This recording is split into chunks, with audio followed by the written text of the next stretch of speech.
What's going on in America today? Why are we over our heads in debt? Why can't the politicians bring debt under control? Why are so many people, often both parents now, working at low-paying, dead-end jobs and still making do with less? What's the future of the American economy and way of life? Why does the government tell us inflation is low when the buying power of our paychecks is declining at an alarming rate? Only a generation ago, bread was a quarter, and you could get a new car for $19.95. The problem is that since 1864, we've had a debt-based banking system. All our money is based on government debt. We cannot extinguish government debt without extinguishing our money supply. That's why talk of paying off the national debt without reforming our banking system is an impossibility. That's why the solution does not lie in discussing the size of the national debt, rather it lies in reforming our banking system. This is the Federal Reserve headquarters in Washington. It sits on this very impressive address, right on Constitution Avenue, right across from the Lincoln Memorial. But is it federal? Is it really part of the United States government? Well, what we're about to show you is that there's nothing federal about the Federal Reserve, and there are no reserves. The name is a deception created back before the Federal Reserve Act was passed in 1913 to make Americans think that America's central bank operates in the public interest. The truth is that the Federal Reserve is a private bank owned by private stockholders and run purely for their private profit. That's exactly correct. The Fed is a privately owned for-profit corporation which, again, has no reserves, at least no reserves available to back up the Federal Reserve notes, which is our common currency. Oh, absolutely. The Federal Reserve is neither federal and has doubtful reserves. It's a private bank that is owned by member banks. And it was chartered under the guise of deceit by an act of Congress in 1913. If there's still any doubt whether the Federal Reserve is a part of the U.S. government, check your local telephone book. In most cities, it is not listed in the blue government pages. It is listed in the business white pages right next to Federal Express, another private company.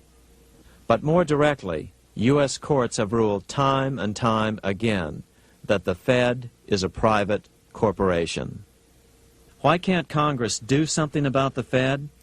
Most members of Congress just don't understand the system, and the few who do are afraid to speak up. For example, initially a veteran congressman from Chicago asked us if he could be interviewed for this video. However, both times our camera crew arrived at his office to do the interview, this was all we were able to film. The congressman never appeared, and eventually decided he no longer wanted to participate. But a few others in Congress have been bolder over the years. Here are 3 quick examples. In 1923, Representative Charles A. Lindbergh, a Republican from Minnesota, and father of the famed aviator Lucky Lindy, put it this way: the financial system has been turned over to the Federal Reserve Board. That board administers the finance system by authority of a purely profiteering group. The system is private, conducted for the sole purpose of obtaining the greatest possible profits from the use of other people's money. One of the most outspoken critics in Congress of the Fed was the former chairman of the House Banking and Currency Committee during the Great Depression years.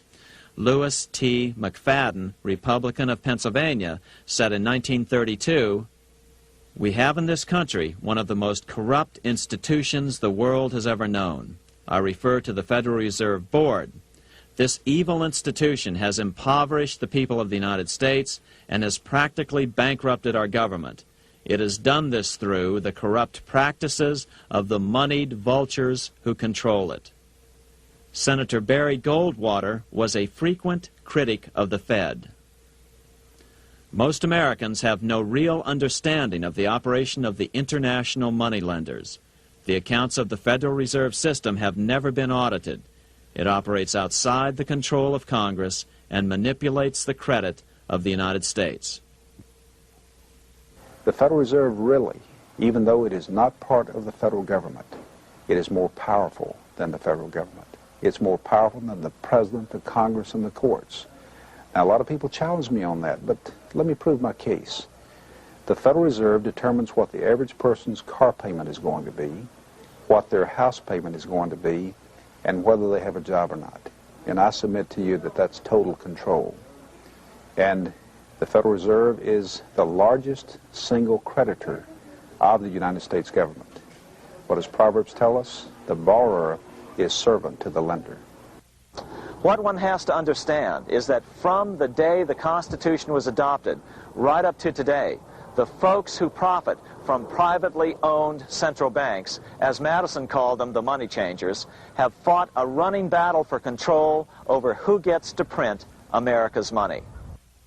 Why is who prints the money so important? Think of money as just another commodity.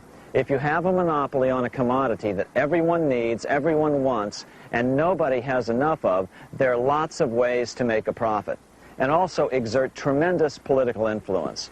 That's what this battle is all about. Throughout the history of the United States, the money power has gone back and forth between Congress and some sort of privately owned central bank. The Founding Fathers knew the evils of a privately owned central bank. First of all, they had seen how the privately owned British central bank, the Bank of England, had run up the British national debt to such an extent that Parliament had been forced to place unfair taxes on the American colonies. In fact, as we'll see later, Ben Franklin claimed that this was the real cause of the American Revolution. Most of the Founding Fathers realized the potential dangers of banking and feared bankers' accumulation of wealth and power. Jefferson put it this way: I sincerely believe that banking institutions are more dangerous to our liberties than standing armies. The issuing power should be taken from the banks and restored to the people to whom it properly belongs. That succinct statement of Jefferson is, in fact, the solution to all our economic problems today. It bears repeating. The issuing power should be taken from the banks and restored to the people to whom it properly belongs. James Madison, the main author of the Constitution, agreed. Interestingly, he called those behind the central bank scheme money changers. Madison strongly criticized their actions. History records that the money changers have used every form of abuse, intrigue, deceit, and violent means possible to maintain their control over governments by controlling money and its issuance. The battle over who gets to issue our money has been the pivotal issue throughout the history of the United States. Wars are fought over it, depressions are caused to acquire it. Yet after World War I, this battle was rarely mentioned in newspapers or history books. Why? By World War I, the money changers, with their dominant wealth, had seized control of most of the nation's press. Throughout U.S. history, this battle over who gets the power to issue our money has raged. In fact, it's changed hands back and forth 8 times since 1764. Yet this fact has virtually vanished from public view for over 3 generations behind a smokescreen emitted by Fed cheerleaders in the media. Until we stop talking about deficits and government spending and start talking about who controls how much money we have, it's all just a big shell game, a complete and utter deception. It won't matter if you pass an ironclad amendment to the Constitution mandating a balanced budget. Our situation is only going to get worse until we root out the cause at its source. What's the solution for our national problem? First of all, education. That's what this video presentation is all about. But secondly, we must act. We must take back the power to issue our own money. Issuing our own money is not a radical solution. I want to stress that. It's the same solution used at different points in U.S. history by men like Benjamin Franklin, Thomas Jefferson, Andrew Jackson, Martin Van Buren, and Abraham Lincoln.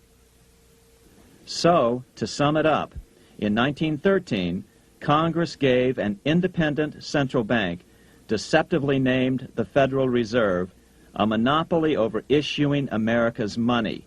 And the debt generated by this quasi-private corporation is what is killing the American economy. Though the Federal Reserve is now the most powerful central bank in the world, it was not the first. So where did this idea come from? To really understand the magnitude of the problem, we have to travel back to Europe. Just who are these money changers James Madison spoke of? In the Bible, 2,000 years ago, Jesus drove the money changers from the temple. It was the only time Jesus used force during his ministry. What were money changers doing in the temple? When Jews came to Jerusalem to pay their temple tax, they could only pay it with a special coin, the half shekel of the sanctuary. This was a half ounce of pure silver about this size. It was the only coin around at that time which was pure silver and of assured weight without the image of a pagan emperor. Therefore, to Jews, the half shekel was the only coin acceptable to God. But these coins were not plentiful. The money changers had cornered the market on them. Then they raised the price, just like any other commodity, to whatever the market would bear. In other words, money changers were making exorbitant profits because they held a virtual monopoly on money. The Jews had to pay whatever they demanded. To Jesus, this totally violated the sanctity of God's house.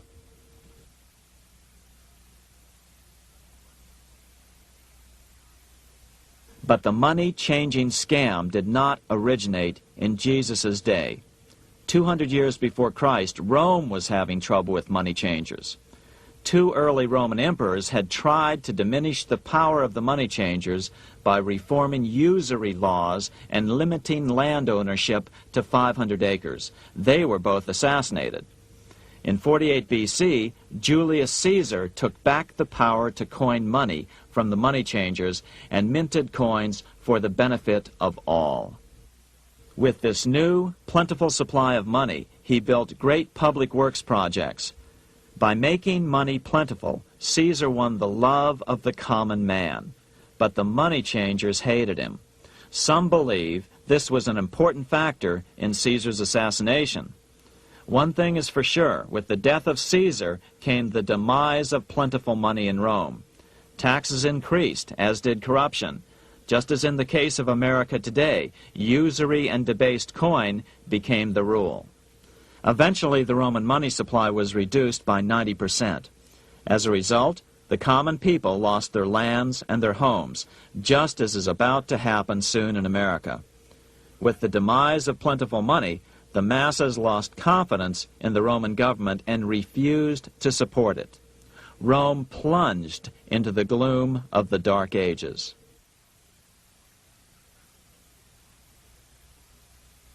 A 1,000 years after the death of Christ, money changers, those who loan out and manipulate the quantity of money, were active in medieval England.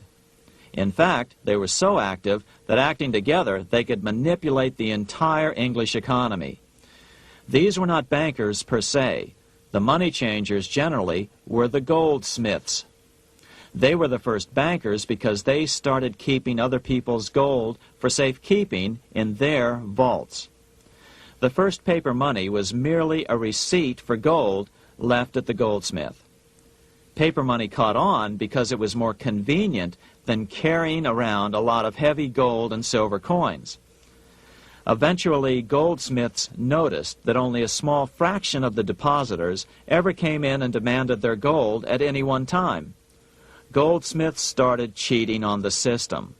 They discovered that they could print more money than they had gold, and usually no one would be the wiser. Then they could loan out this extra money and collect interest on it. This was the birth of fractional reserve banking. That is, loaning out many times more money than you have assets on deposit. So, if $1,000 in gold were deposited with them, they could loan out about $10,000 in paper money and draw interest payments on it, and no one would ever discover the deception. By this means, goldsmiths gradually accumulated more and more wealth and used this wealth to accumulate more and more gold. Today, this practice of loaning out more money than there are reserves is known as fractional reserve banking. Every bank in the United States is allowed to loan out at least 10 times more money than they actually have. That's why they get rich on charging, let's say, 8% interest. It's not really 8% per year, which is their income. It's 80%. That's why bank buildings are always the largest in town. But does that mean that all interest or all banking should be illegal? Hardly. In the Middle Ages, canon law, the law of the Catholic Church, forbade charging interest on loans. This concept followed the teachings of Aristotle and St. Thomas Aquinas. They taught that the purpose of money was to serve the members of society, to facilitate the exchange of goods needed to lead a virtuous life. Interest, in their belief, hindered this purpose by putting an unnecessary burden on the use of money. In other words, interest was contrary to reason and justice. Reflecting church law in the Middle Ages, Europe forbade charging interest on loans and made it a crime called usury. As commerce grew, and therefore opportunities for investment arose in the late Middle Ages, it came to be recognized that to loan money had a cost for the lender, both in risk and in lost opportunity. So some charges were allowed, but not interest per se. But all moralists, no matter what religion, condemn fraud, oppression of the poor, and injustice as clearly immoral. As we will see, fractional reserve lending is rooted in a fraud, results in widespread poverty, and reduces the value of everyone else's money. The ancient goldsmiths discovered that extra profits could be made by rowing the economy between easy money and tight money. When they made money easier to borrow, then the amount of money in circulation expanded. Money was plentiful. People took out more loans to expand their businesses. But then the money changers would tighten the money supply. They would make loans more difficult to get. What would happen? Just what happens today. A certain percentage of people could not repay their previous loans and could not take out new loans to repay the old ones. Therefore, they went bankrupt and had to sell their assets to the goldsmiths for pennies on the dollar. The same thing is still going on today. Only today, we call this rowing of the economy up and down the business cycle. Like Julius Caesar, King Henry I of England finally resolved to take the money power away from the goldsmiths about 1100 AD. Henry could have used anything as money, seashells, feathers, or even yak dung, as is often done in remote Tibetan provinces. But he invented one of the most unusual money systems in history. It was called the tally stick system. Here I have one of the few surviving examples of this form of British money, which lasted 726 years until 1826, a tally stick. The tally system was adopted to avoid the monetary manipulation of the goldsmiths. Tally sticks were money fabricated out of sticks of polished wood. Notches were cut along one edge of the stick to indicate the denominations. Then the stick was split lengthwise through the notches so that both pieces still had a record of the notches. The king kept one half to protect against counterfeiting. Then he would spend the other half into the economy and they would circulate as money. This particular tally stick is huge. It represented 25,000 pounds. One of the original stockholders in the Bank of England purchased his original shares with this stick. In other words, he bought shares in the world's richest and most powerful corporation with a stick of wood. It's ironic that after its formation in 1694, the Bank of England attacked the tally stick system because it was money outside the power of the money changers, just as King Henry had wanted it to be. Why do people accept sticks of wood for money? That's a great question. Throughout history, people traded anything they thought had value and used as money. You see, the secret is that money is only what people agree on to use as money. What's our paper money today? It's really just paper. But here's the trick. King Henry ordered that tally sticks had to be used to pay the king's taxes. This built-in demand for tally sticks immediately made them circulate and be accepted as money. And they worked well. In fact, no other form of money has worked so well for so long as tally sticks. Keep in mind, the British Empire was built under the tally stick system. The tally stick system succeeded despite the fact that the money changers constantly attacked it by offering the metal coin system as competition. In other words, metal coins never went completely out of circulation, but tally sticks hung on because they were good for the payment of taxes. Finally, in the 1500s, King Henry VIII relaxed the laws concerning usury, and the money changers wasted no time reasserting themselves. They quickly made their gold and silver money plentiful for a few decades. But when Queen Mary took the throne and tightened the usury laws again, the money changers renewed the hoarding of gold and silver coins, forcing the economy to plummet. When Queen Mary's sister, Queen Elizabeth I, took the throne, she was determined to regain control over English money. Her solution was to issue gold and silver coins from the public treasury and take the control over the money supply away from the money changers.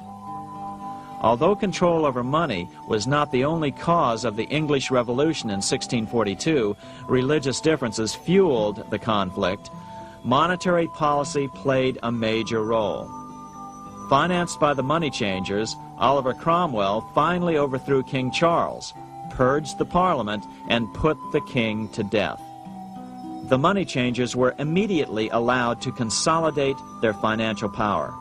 The result was that for the next 50 years, the money changers plunged Great Britain into a series of costly wars.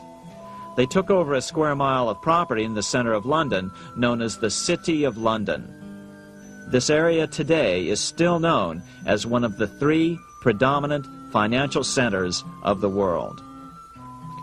Conflicts with the Stuart kings led the money changers in England to combine with those in the Netherlands to finance the invasion of William of Orange, who overthrew the Stuarts in 1688 and took the English throne.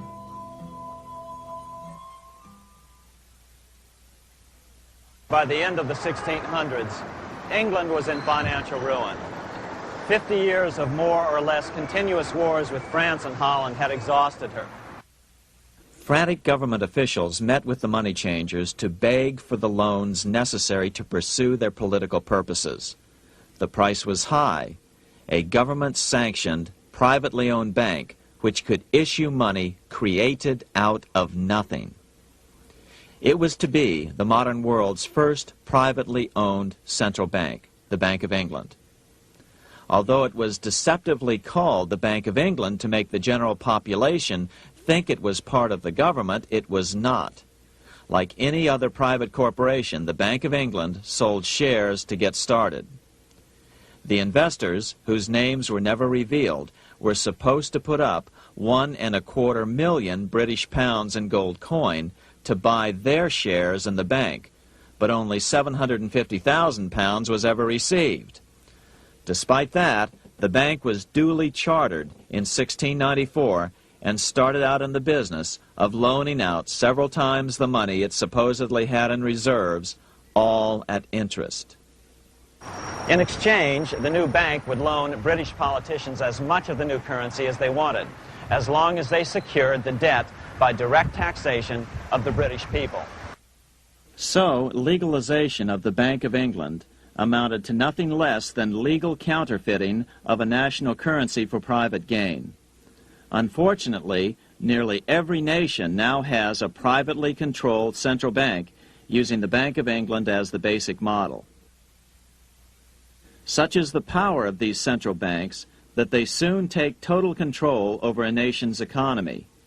It soon amounts to nothing but a plutocracy, ruled by the rich. It would be like putting control of the army in the hands of the mafia. The danger of tyranny would be extreme. Yes, we need central banks. No, we do not need them in private hands. The central bank scam is really a hidden tax. The nation sells bonds to the central bank to pay for things it does not have the political will to raise taxes to pay for. But the bonds are purchased with money the central bank creates out of nothing. More money in circulation makes your money worth less. The government gets as much money as it needs, and the people pay for it in inflation. The beauty of the plan is that not one person in 1,000 can figure it out because it's usually hidden behind complex-sounding economics gibberish. With the formation of the Bank of England, the nation was soon awash in money.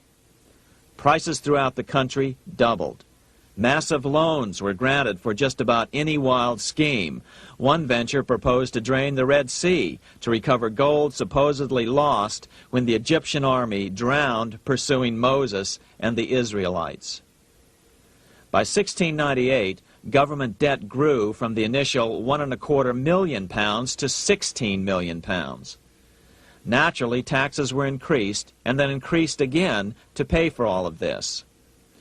With the British money supply firmly in their grip, the British economy began a wild roller coaster series of booms and depressions, exactly the sort of thing a central bank claims it is determined to prevent.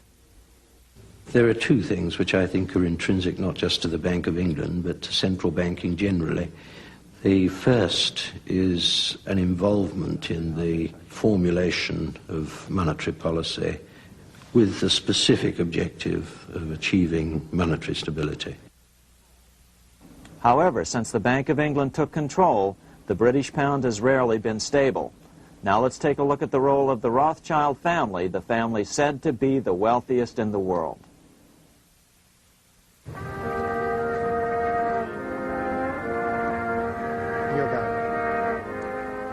This is Frankfurt, Germany.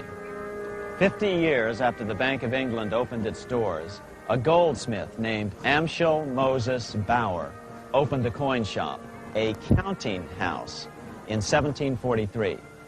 And over the door he placed a sign depicting a Roman eagle on a red shield. The shop became known as the Red Shield Firm, or in German, Rothschild.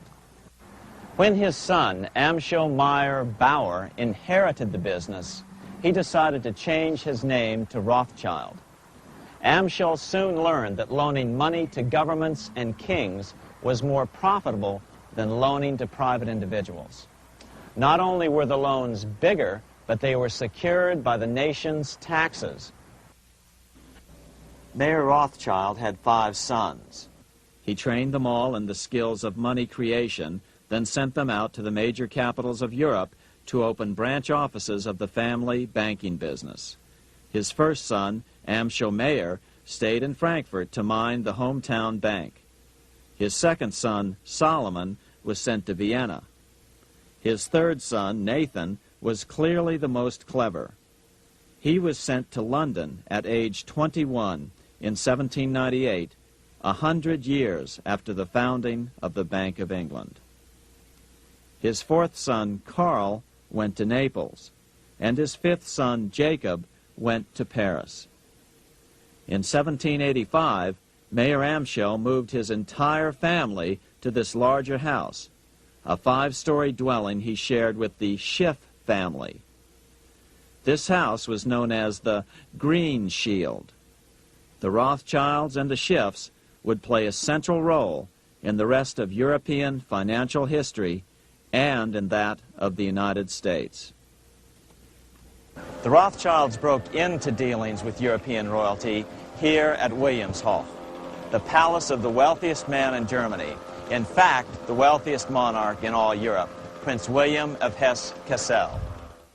At first, the Rothschilds were only helping William speculate in precious coins.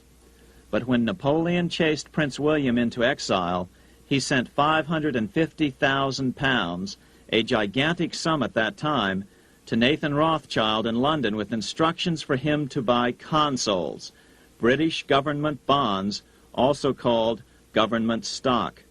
But Rothschild used the money for his own purposes. With Napoleon on the loose, the opportunities of wartime investments were nearly limitless.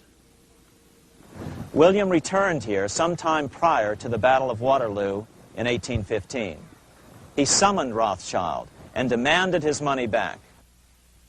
The Rothschilds returned William's money with the interest the British consuls would have paid him had the investment actually been made. But the Rothschilds kept all the past profits they had made using William's money.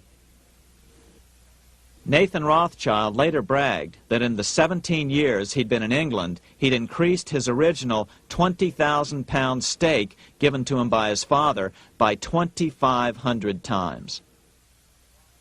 By cooperating within the family, the Rothschilds soon grew unbelievably wealthy. By the mid-1800s, they dominated all European banking and were certainly the wealthiest family in the world. They financed Cecil Rhodes, making it possible for him to establish a monopoly over the diamond and gold fields of South Africa. In America, they financed the Harrimans and railroads, the Vanderbilts and railroads and the press, and Carnegie in the steel industry, among many others.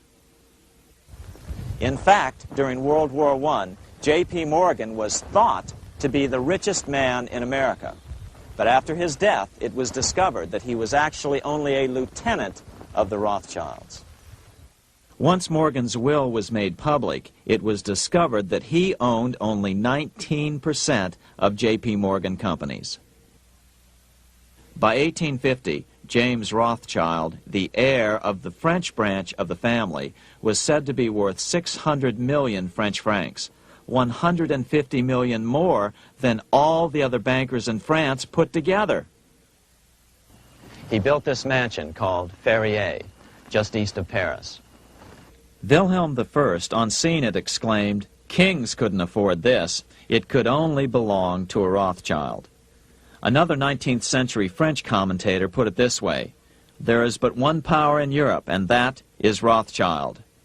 There is no evidence that their predominant standing in European or world finance has changed. Now let's take a look at the results the Bank of England had produced on the British economy and how that later was the root cause of the American Revolution.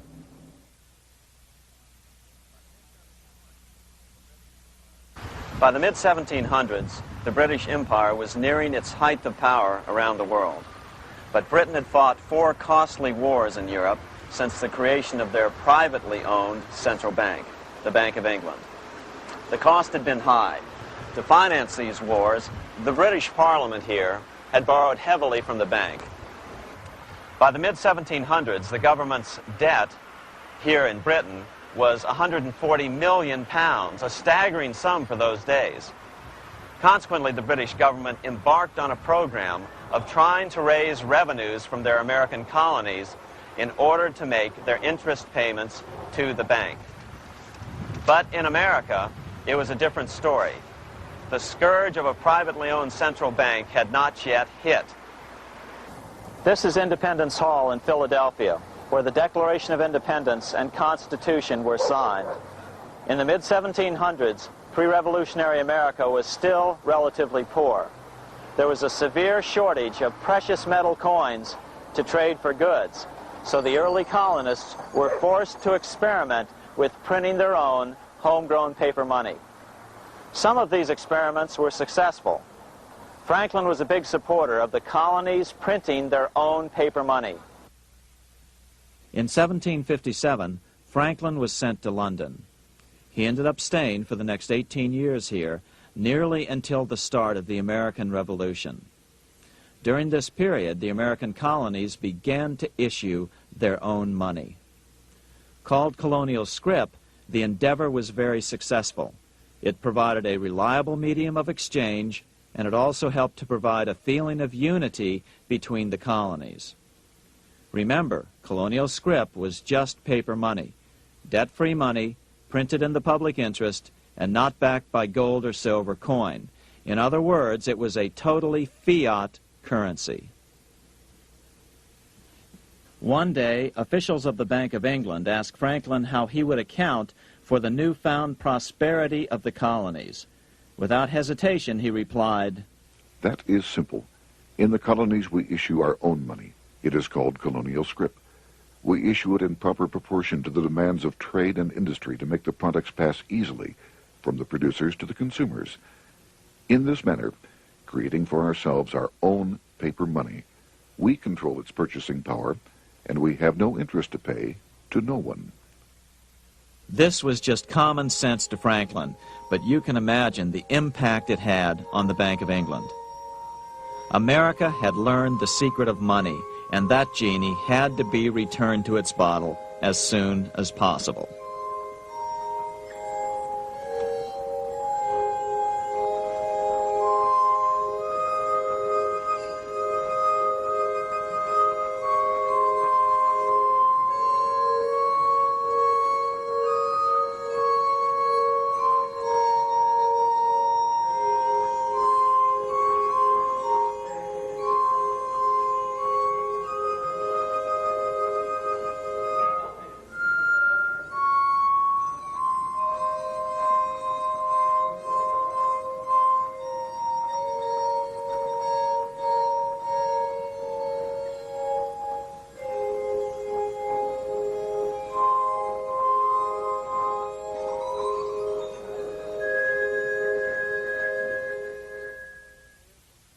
As a result, Parliament hurriedly passed the Currency Act of 1764. This prohibited colonial officials from issuing their own money and ordered them to pay all future taxes in gold or silver coins. In other words, it forced the colonies on a gold or silver standard. For those who still believe that a gold standard is the answer for America's current monetary problems, look what happened to America after that. Writing in his autobiography, Franklin said, "In 1 year, the conditions were so reversed that the era of prosperity ended and a depression set in to such an extent that the streets of the colonies were filled with unemployed." Franklin claims that this was even the basic cause for the American Revolution. As Franklin put it in his autobiography, The colonies would gladly have borne a little tax on tea and other matters had it not been that England took away from the colonies their money, which created unemployment and dissatisfaction. The inability of the colonists to get the power to issue their own money permanently out of the hands of George III and the international bankers was the prime reason for the Revolutionary War.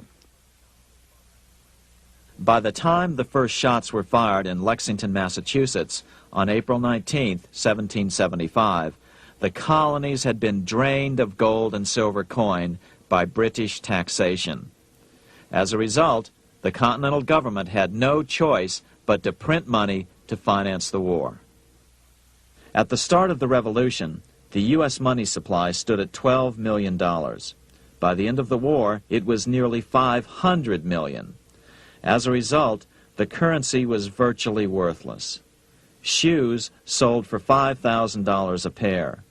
Colonial scrip had worked because just enough was issued to facilitate trade. As George Washington lamented, a wagon load of money will scarcely purchase a wagon load of provisions. Today, those who support a gold-backed currency point to this period during the Revolution to demonstrate the evils of a fiat currency. But remember, the same currency had worked so well 20 years earlier during times of peace that the Bank of England had Parliament outlaw it. Towards the end of the Revolution, the Continental Congress, meeting here at Independence Hall, grew desperate for money. In 1781, they allowed Robert Morris, their financial superintendent, to open a privately owned central bank. Incidentally, Morris was a wealthy man who had grown wealthier during the Revolution by trading in war materials. Called the Bank of North America, the new bank was closely modeled after the Bank of England. It was allowed to practice fractional reserve banking. That is, it could lend out money it didn't have, then charge interest on it. If you or I were to do that, we would be charged with fraud, a felony. The bank's charter called for private investors to put up $400,000 worth of initial capital. But when Morris was unable to raise the money, he brazenly used his political influence to have gold deposited in the bank, which had been loaned to America by France. He then loaned this money to himself and his friends to reinvest in shares of the bank. And, like the Bank of England, the bank was given a monopoly over the national currency. Soon the dangers became clear. The value of American currency continued to plummet. So, 4 years later, in 1785, the bank's charter was not renewed. The leader of the effort to kill the bank, William Findley of Pennsylvania, explained the problem this way, quote, "This institution, having no principle but that of avarice, will never be varied in its object, to engross all the wealth, power, and influence of the state." The men behind the Bank of North America, Alexander Hamilton, Robert Morris, and the bank's president, Thomas Whiling, did not give up. Only 6 years later, Hamilton, then Secretary of the Treasury, and his mentor, Morris, rammed a new privately owned central bank through the new Congress. Called the first bank of the United States, Thomas Whiling again served as the bank's president. The players were the same, only the name of the bank was changed.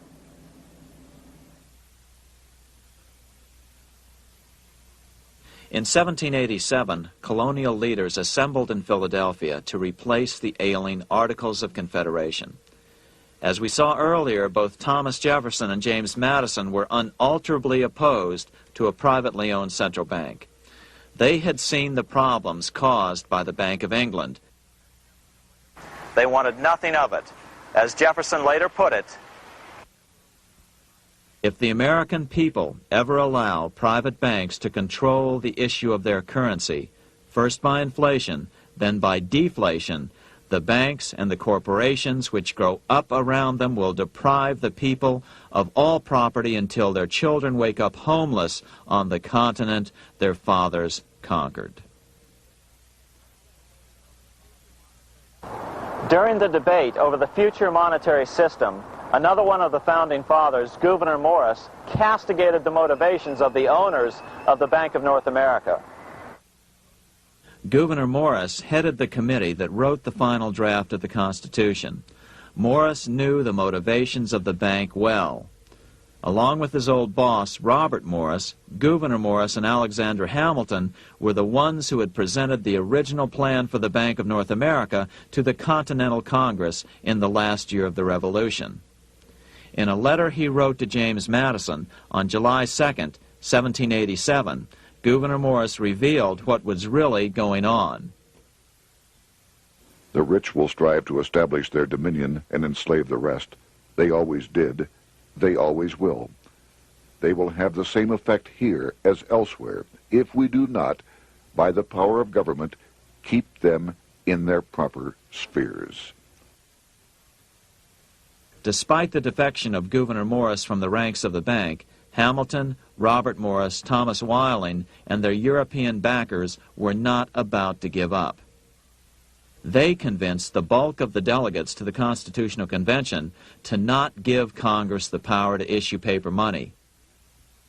Most of the delegates were still reeling from the wild inflation of the paper currency during the Revolution. They had forgotten how well colonial scrip had worked before the war. But the Bank of England had not. The money changers could not stand to have America printing her own money again. So the Constitution is silent on the matter. This grievous defect left the door wide open for the money changers, just as they had planned.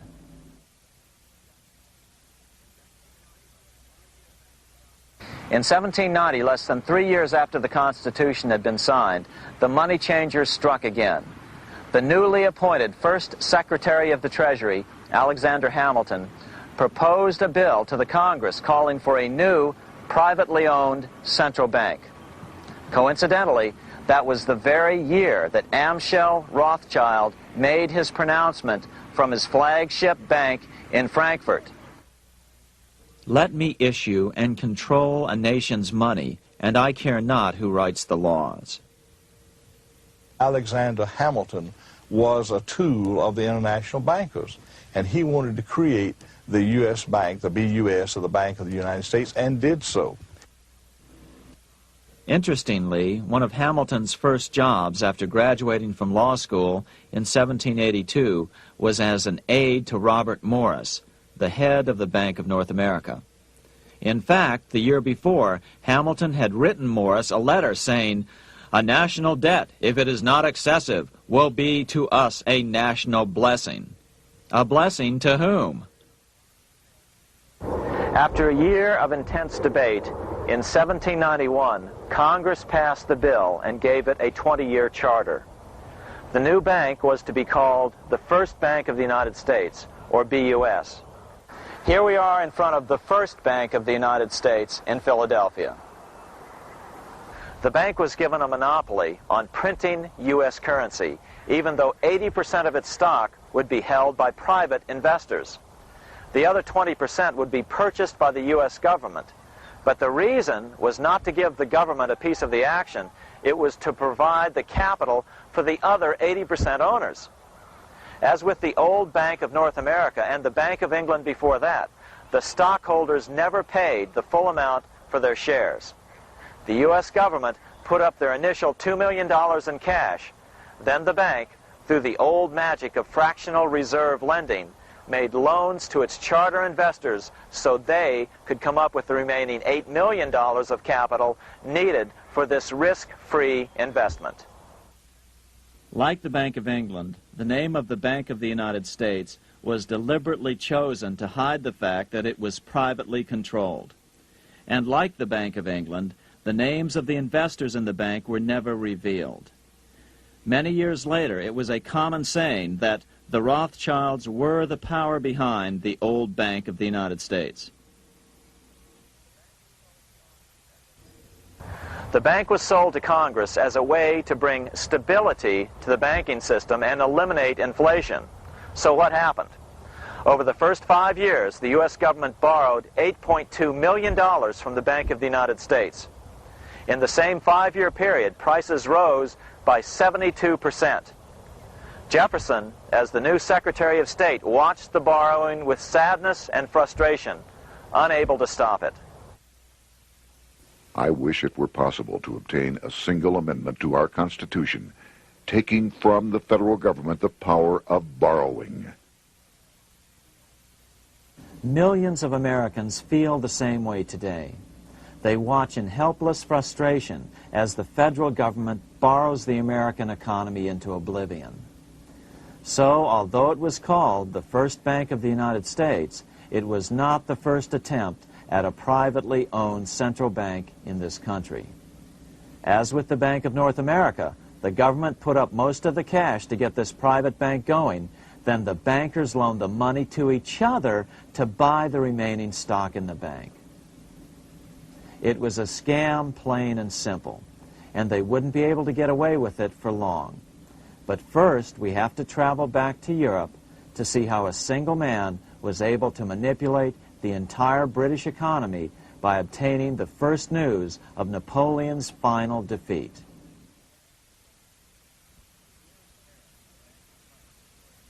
Here in Paris, the Bank of France was organized in 1800, just like the Bank of England. But Napoleon decided France had to break free of debt, and he never trusted the Bank of France. He declared that when a government is dependent upon bankers for money, the bankers, not the leaders of the government, are in control. The hand that gives is above the hand that takes. Money has no motherland. Financiers are without patriotism and without decency. Their sole object is gain. Back in America, unexpected help was about to arrive. In 1800, Thomas Jefferson narrowly defeated John Adams to become the third president of the United States. By 1803, Jefferson and Napoleon had struck a deal. The U.S. would give Napoleon $3 million in gold in exchange for a huge chunk of territory west of the Mississippi River, the Louisiana Purchase. With that $3 million, Napoleon quickly forged an army and set off across Europe, conquering everything in his path. But the Bank of England quickly rose to oppose him. They financed every nation in his path, reaping the enormous profits of war. Prussia, Austria, and finally Russia all went heavily into debt in a futile attempt to stop Napoleon. 4 years later, with the main French army in Russia, 30-year-old Nathan Rothschild, the head of the London office of the Rothschild family, personally took charge of a bold plan to smuggle a much-needed shipment of gold right through France to finance an attack by the Duke of Wellington from Spain. Nathan later bragged at a dinner party in London that it was the best business he'd ever done. Little did he know that he would do much better business in the near future. Wellington's attacks from the south and other defeats eventually forced Napoleon to abdicate, and Louis XVIII was crowned king. Napoleon was exiled to Elba, a tiny island off the coast of Italy, supposedly exiled from France forever. While Napoleon was in exile on Elba, temporarily defeated by England with the financial help of the Rothschilds, America was trying to break free of its central bank as well.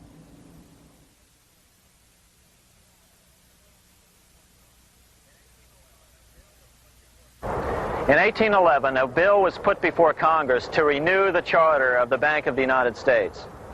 The debate grew very heated, and the legislatures of both Pennsylvania and Virginia passed resolutions asking Congress to kill the bank. The press corps of the day attacked the bank openly, calling it a great swindle, a vulture, a viper, and a cobra. Oh, to have an independent press once again in America.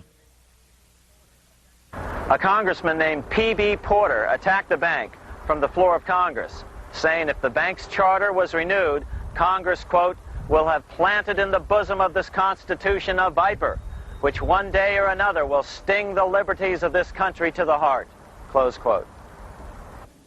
Prospects didn't look that good for the bank.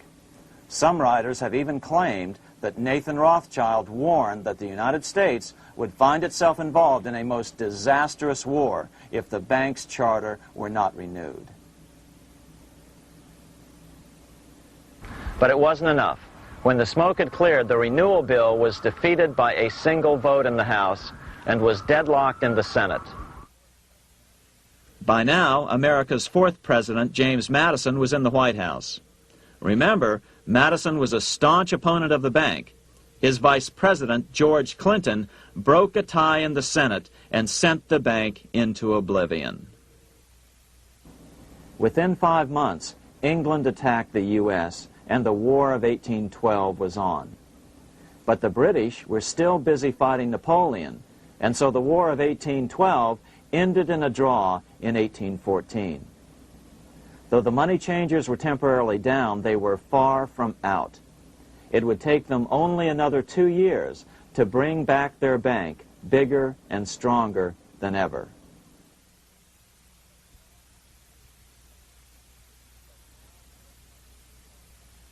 But now let's return to Napoleon, because nothing else in history more aptly demonstrates the ingenuity of the Rothschild family than their control of the British stock market after Waterloo. In 1815, a year after the end of the War of 1812 in America, Napoleon escaped his exile and returned to Paris. French troops were sent out to capture him, but such was his charisma that the soldiers rallied around their old leader and hailed him as their emperor once again. In March of 1815, Napoleon equipped an army which Britain's Duke of Wellington defeated less than 90 days later at Waterloo. Some writers claim Napoleon borrowed £5 million from the Bank of England to rearm. But it appears these funds actually came from the Ouvard banking house in Paris. Nevertheless, from about this point on, it was not unusual for privately controlled central banks to finance both sides in a war. Why would a central bank finance opposing sides in a war? Because war is the biggest debt generator of them all. A nation will borrow any amount for victory. The ultimate loser is loaned just enough to hold out the vain hope of victory, and the ultimate winner is given enough to win. Besides, such loans are usually conditioned upon the guarantee that the victor will honor the debts of the vanquished.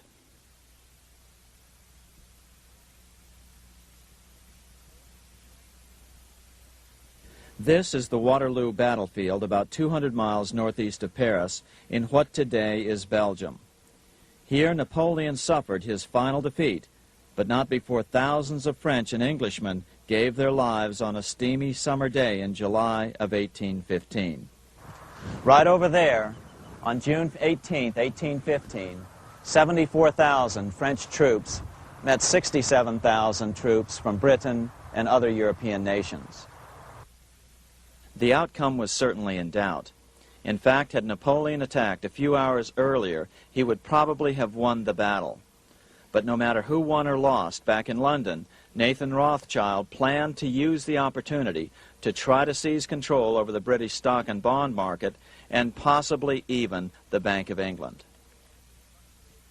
Rothschild stationed a trusted agent, a man named Rothworth, on the north side of the battlefield, closer to the English Channel.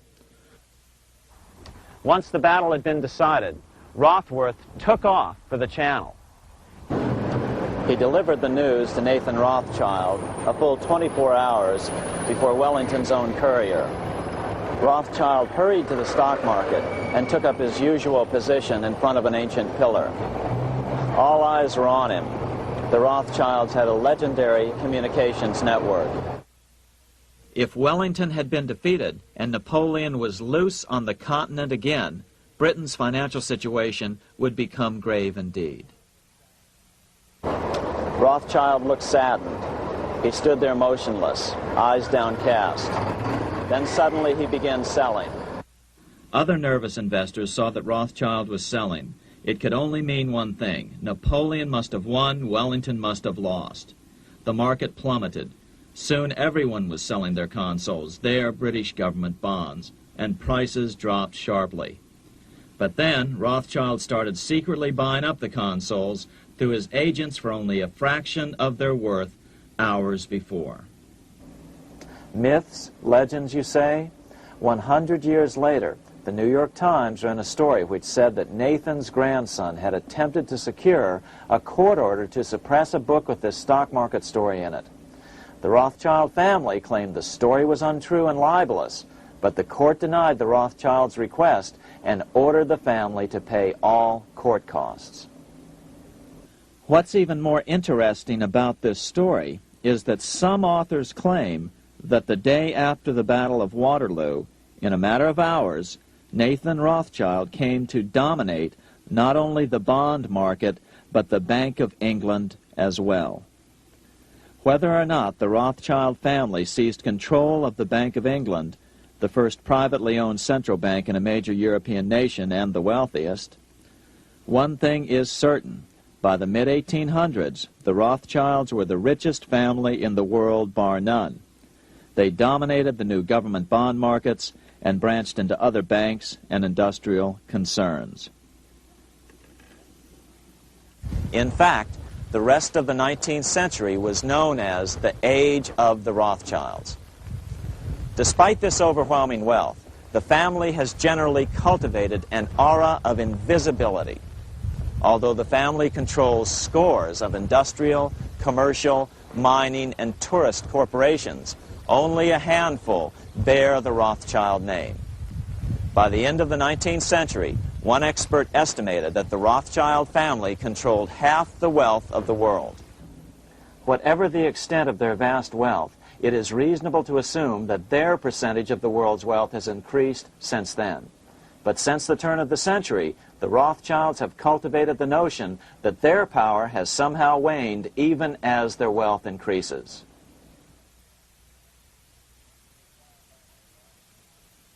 Meanwhile, back in Washington in 1816, just 1 year after Waterloo and Rothschild's alleged takeover of the Bank of England, the American Congress passed a bill permitting yet another privately owned central bank.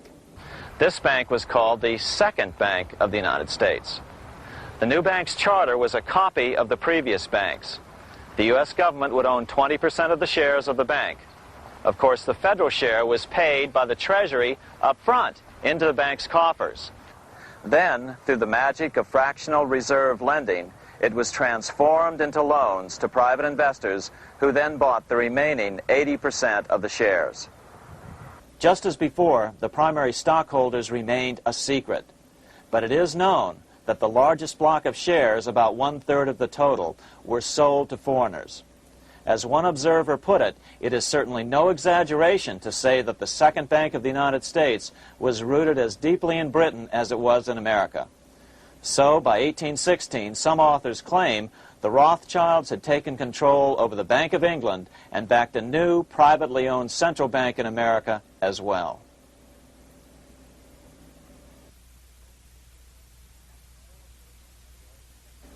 After 12 years of manipulations of the U.S. economy on the part of the Second Bank of the U.S., the American people had had just about enough. Opponents of the bank nominated a dignified senator from Tennessee, Andrew Jackson, the hero of the Battle of New Orleans, to run for president. This is his home, the Hermitage. No one gave Jackson a chance initially. The bank had long ago learned how the political process could be controlled with money. To the surprise and dismay of the money changers, Jackson was swept into office in 1828. Jackson was determined to kill the bank at the first opportunity and wasted no time in trying to do so. But the bank's 20-year charter didn't come up for renewal until 1836, the last year of his second term, if he could survive that long. During his first term, Jackson contented himself with rooting out the bank's many minions from government service. He fired 2,000 of the 11,000 employees of the federal government. In 1832, with his re-election approaching, the bank struck an early blow, hoping Jackson would not want to stir up controversy. They asked Congress to pass a renewal bill 4 years early. Naturally, Congress complied, then sent it to the president for signing. But Jackson weighed in with both feet. Old Hickory, never a coward, vetoed the bill. His veto message is one of the great American documents. It clearly lays out the responsibility of the American government towards its citizens, rich and poor. It is not our own citizens only who are to receive the bounty of our government. More than 8 millions of the stock of this bank are held by foreigners. Is there no danger to our liberty and independence in a bank that in its nature has so little to bind it to our country? Controlling our currency, receiving our public monies, and holding thousands of our citizens' independence would be more formidable and dangerous than a military power of the enemy. If government would confine itself to equal protection and, as heaven does its rains, shower its favor alike on the high and the low, the rich and the poor, it would be an unqualified blessing. In the act before me, there seems to be a wide and unnecessary departure from these just principles. Later that year, in July 1832, Congress was unable to override Jackson's veto. Now Jackson had to stand for re-election. Jackson took his argument directly to the people. For the first time in U.S. history, Jackson took his presidential campaign on the road. Before then, presidential candidates stayed at home and looked presidential.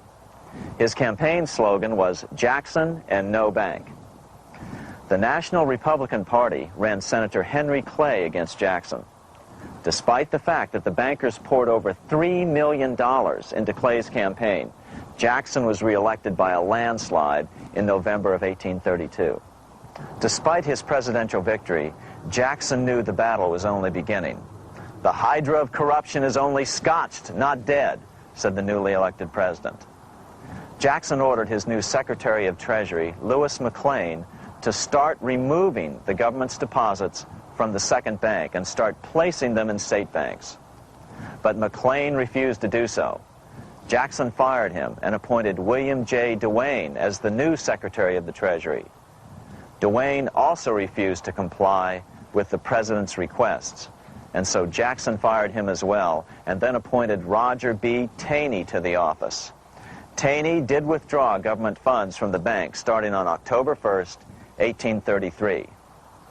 Jackson was jubilant. "I have it chained. I'm ready with screws to draw every tooth and then the stumps." But the bank was not yet done fighting. Its head, Nicholas Biddle, used his influence to get the Senate to reject Taney's nomination. Then, in a rare show of arrogance, Biddle threatened to cause a depression if the bank was not rechartered.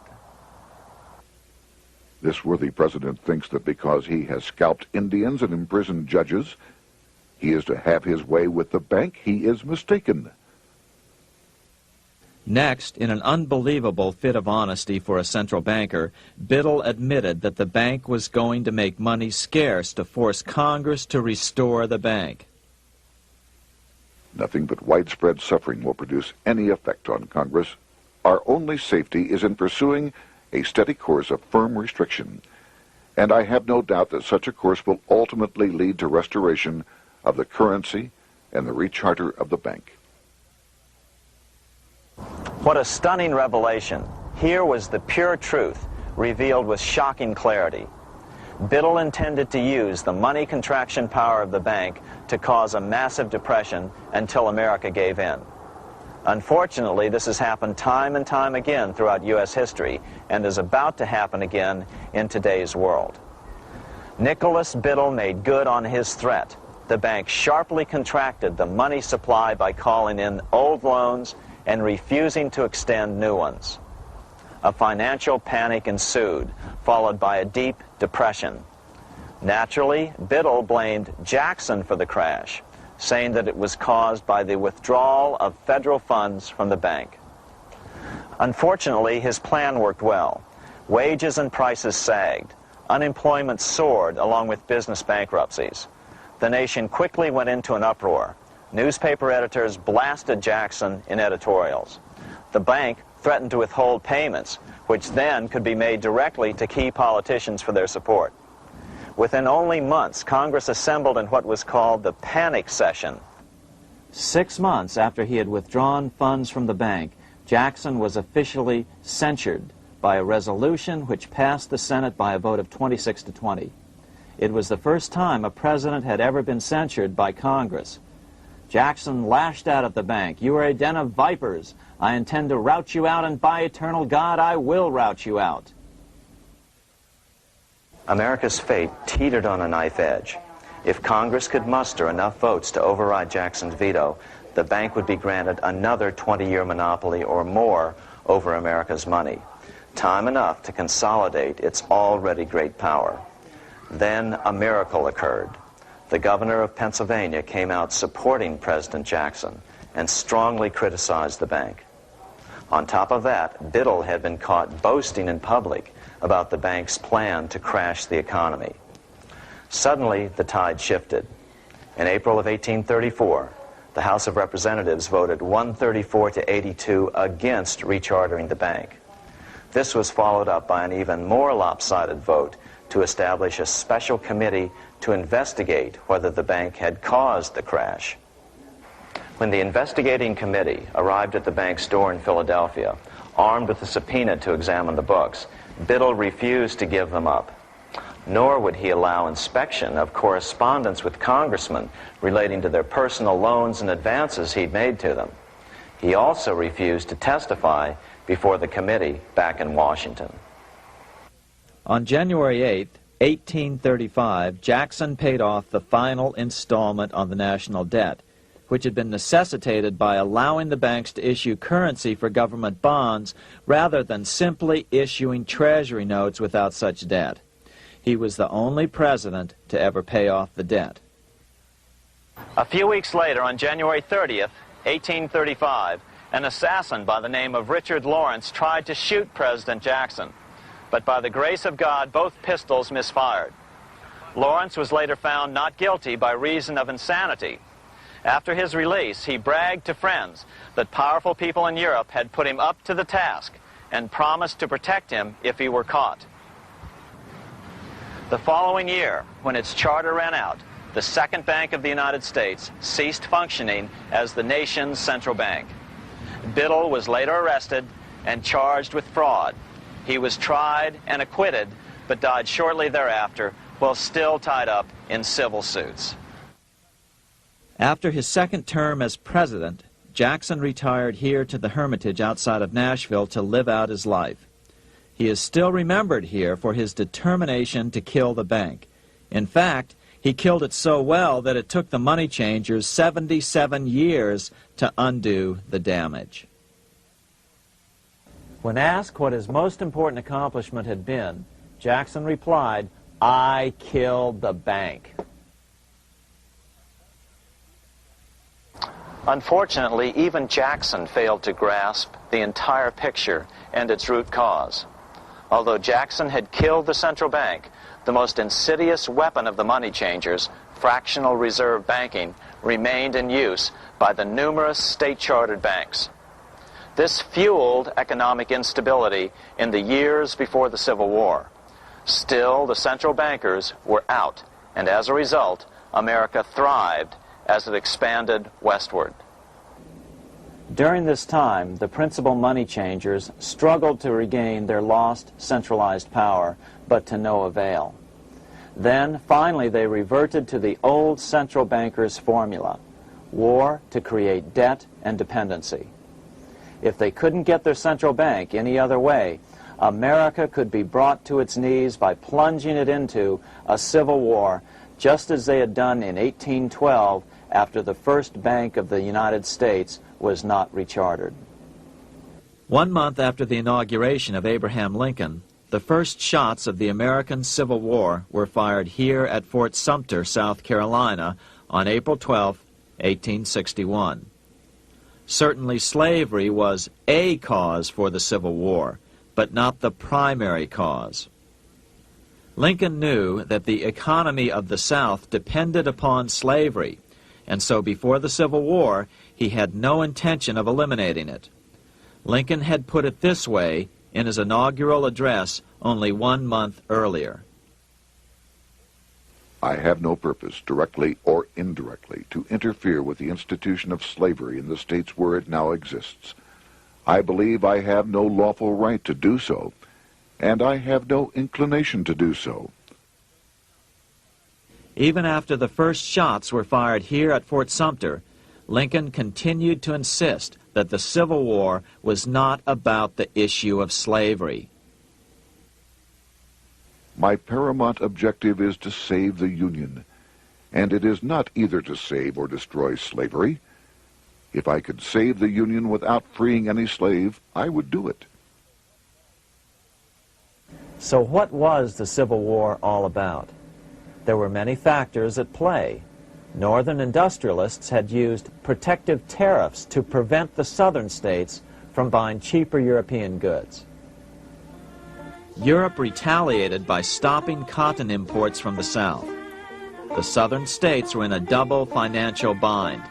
They were forced to pay more for most of the necessities of life, while their income from cotton exports plummeted. The South was angry. But there were other factors at work. The money changers were still stung by America's withdrawal from their control 25 years earlier.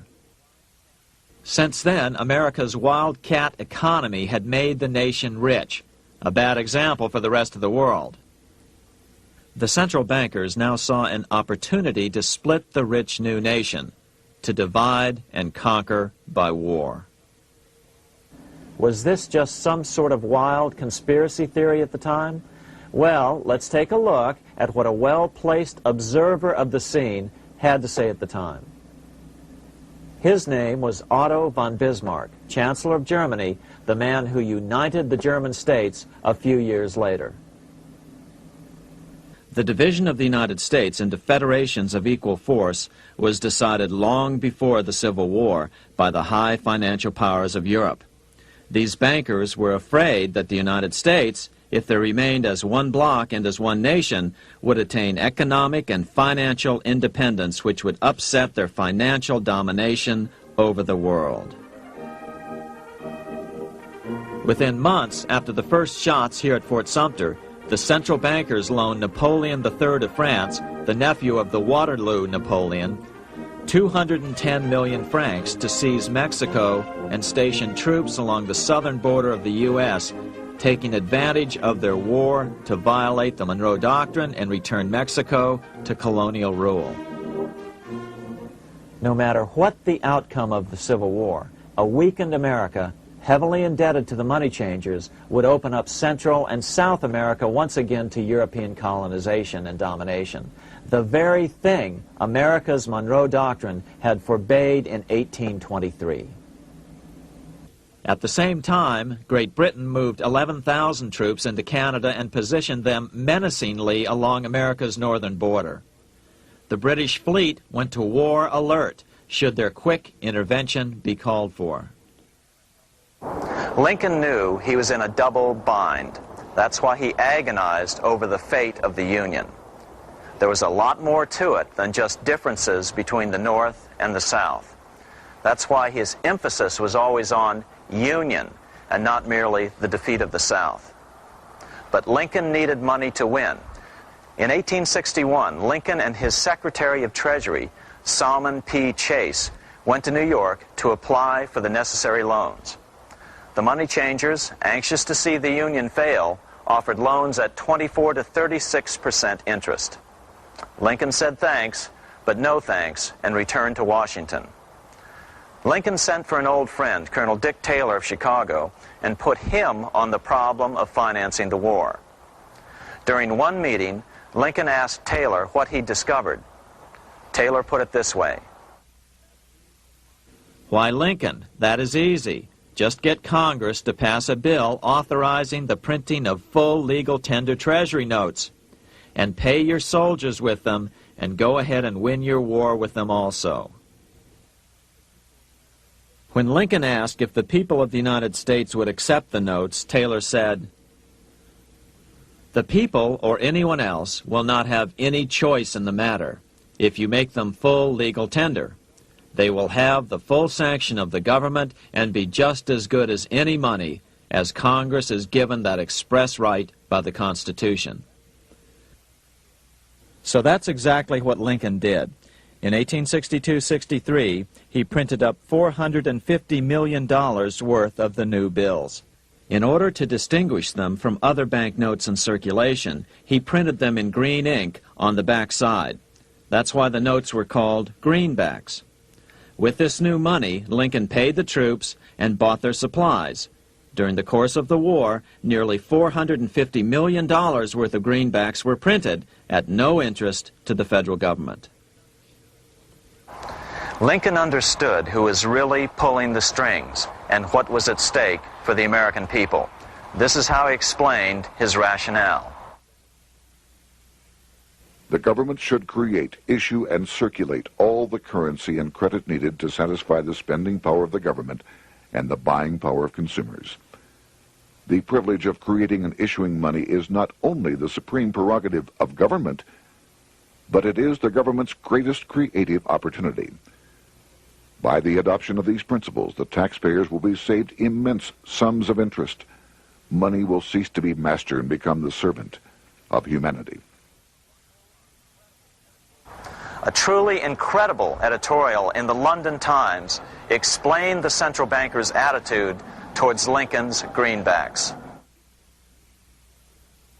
If this mischievous financial policy, which has its origins in North America, shall become indurated down to a fixture, then That government will furnish its own money without cost. It will pay off debts and be without debt. It will have all the money necessary to carry on its commerce. It will become prosperous without precedent in the history of the world. The brains and wealth of all countries will go to North America. That country must be destroyed, or it will destroy every monarchy on the globe. The scheme was effective, so effective that the next year, 1863, with Federal and Confederate troops beginning to mass for the decisive battle of the Civil War, and the Treasury in need of further congressional authority to issue more greenbacks, Lincoln allowed the bankers to push through the National Bank Act. These new national banks would operate under a virtual tax-free status and collectively had the exclusive monopoly power to create the new form of money, banknotes. Though greenbacks continued to circulate, their numbers were not increased. But most importantly, from this point on, the entire U.S. money supply would be created out of debt by bankers buying U.S. government bonds and issuing them for reserves for banknotes. As historian John Kenneth Galbraith explained it, in numerous years following the war, the federal government ran a heavy surplus. It could not, however, pay off its debt, retire its securities, because to do so meant there would be no bonds to back the national banknotes. To pay off the debt was to destroy the money supply. Later in 1863, Lincoln got some unexpected help from Tsar Alexander II of Russia. The Tsar, like Bismarck in Germany, knew what the international money changers were up to and had steadfastly refused to let them set up a central bank in Russia. If America survived and was able to remain out of their clutches, the Tsar's position would remain secure.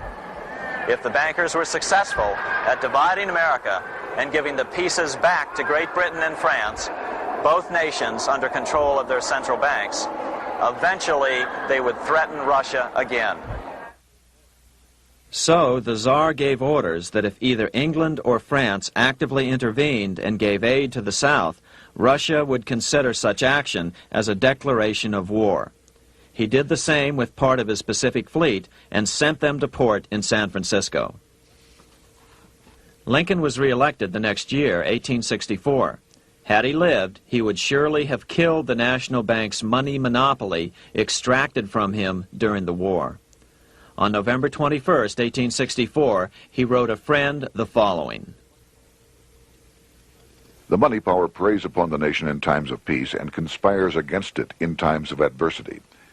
It is more despotic than monarchy, more insolent than autocracy, more selfish than bureaucracy. Shortly before Lincoln was murdered, his former Secretary of Treasury, Salmon P. Chase, bemoaned his role in helping secure the passage of the National Banking Act only 1 year earlier. My agency in promoting the passage of the National Banking Act was the greatest financial mistake in my life. It has built up a monopoly which affects every interest in the country. On April 14, 1865, 41 days after his second inauguration and just 5 days after Lee surrendered to Grant at Appomattox, Lincoln was shot by John Wilkes Booth at Ford's Theater.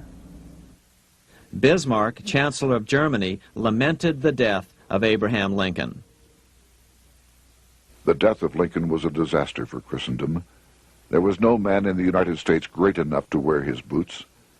I fear that foreign bankers, with their craftiness and tortuous tricks, will entirely corrupt the exuberant riches of America and use it systematically to corrupt modern civilization.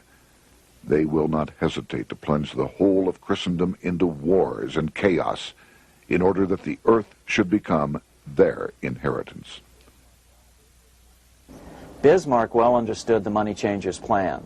Allegations that international bankers were responsible for Lincoln's assassination surfaced in Canada 70 years later in 1934.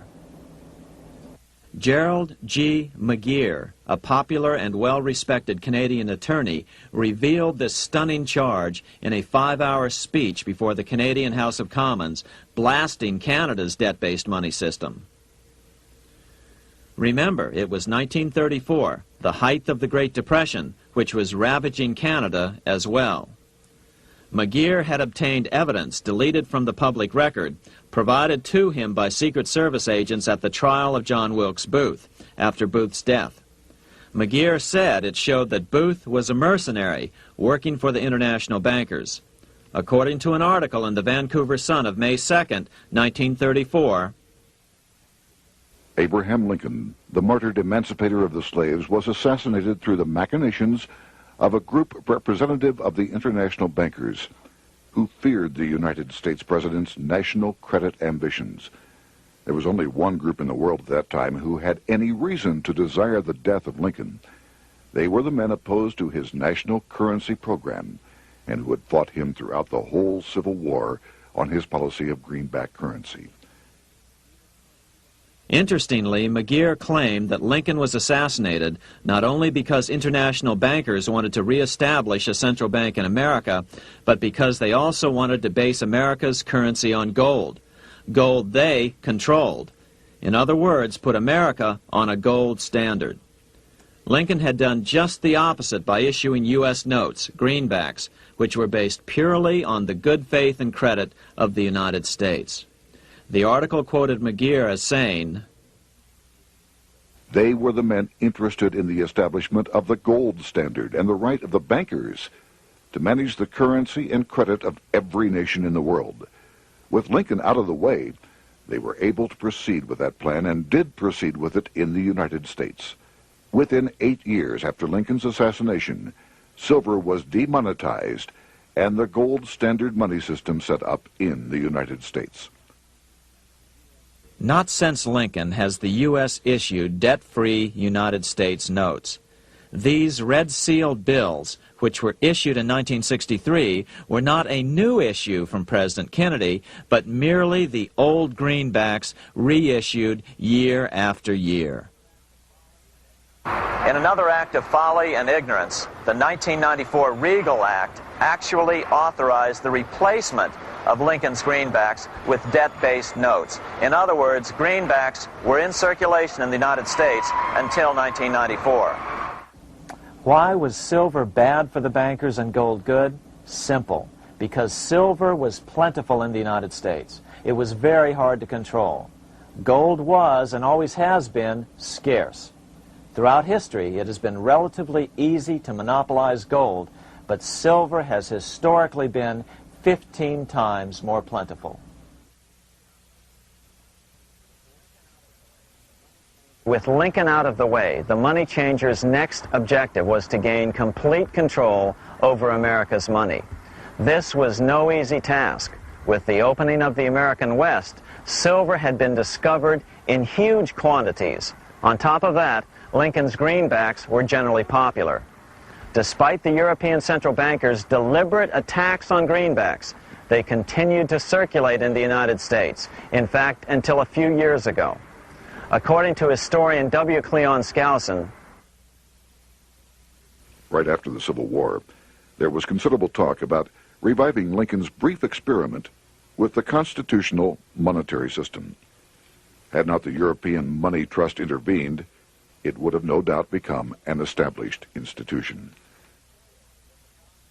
it is clear that the concept of America printing her own debt-free money sent shockwaves throughout the European central banking elite. They watched with horror as Americans clamored for more greenbacks. They may have killed Lincoln, but support for his monetary ideas grew. On April 12, 1866, nearly 1 year to the day of Lincoln's assassination, Congress went to work at the bidding of the European central banking interests.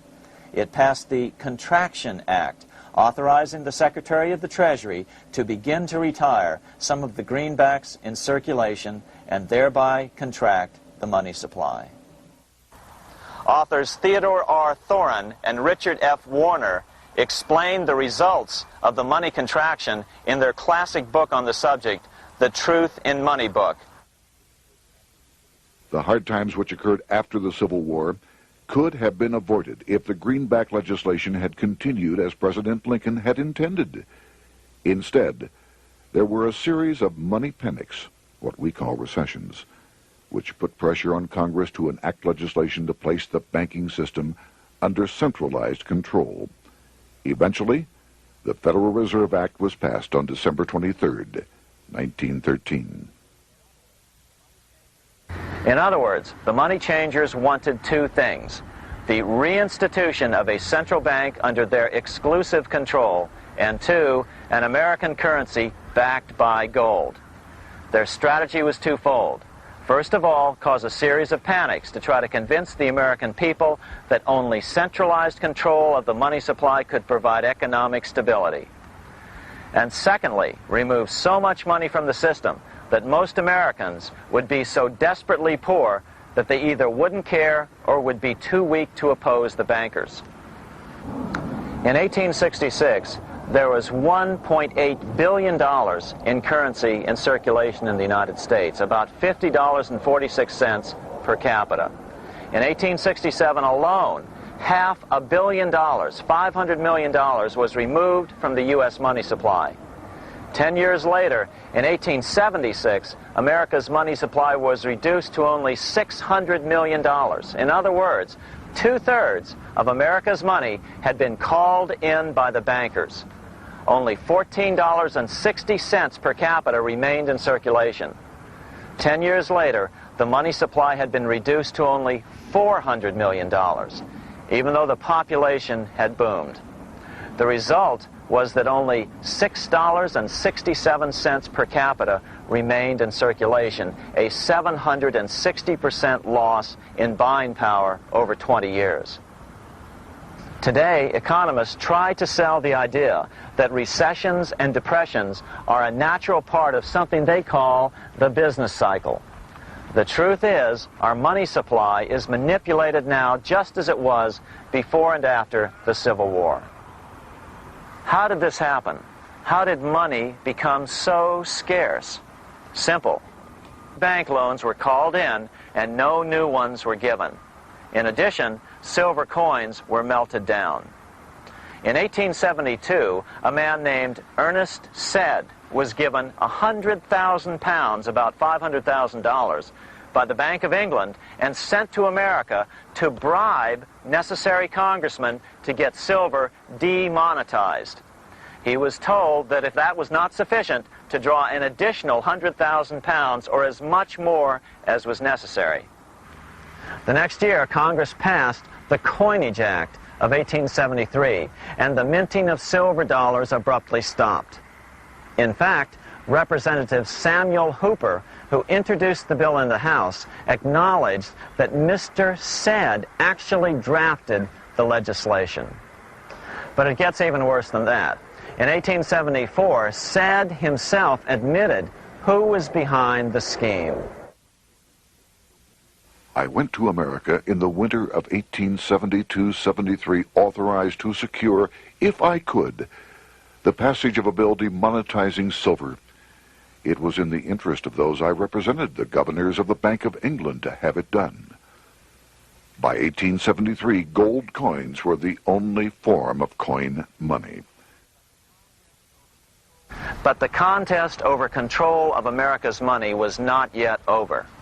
Only 3 years later, in 1876, with 1/3 of America's workforce unemployed, the population was growing restless. People were clamoring for a return to the greenback money system of President Lincoln, or a return to silver money, anything that would make money more plentiful. That year, Congress created the United States Silver Commission to study the problem. Their report clearly blamed the monetary contraction on the national bankers. The report is interesting because it compares the deliberate money contraction by the national bankers after the Civil War to the fall of the Roman Empire. The disaster of the Dark Ages was caused by decreasing money and falling prices. Without money, civilization could not have had a beginning, and with a diminishing supply, it must languish, and unless relieved, finally perish. At the Christian era, the metallic money of the Roman Empire amounted to $1,800,000,000. By the end of the 15th century, it had shrunk to less than $200 million. History records no other such disastrous transition as that from the Roman Empire to the Dark Ages.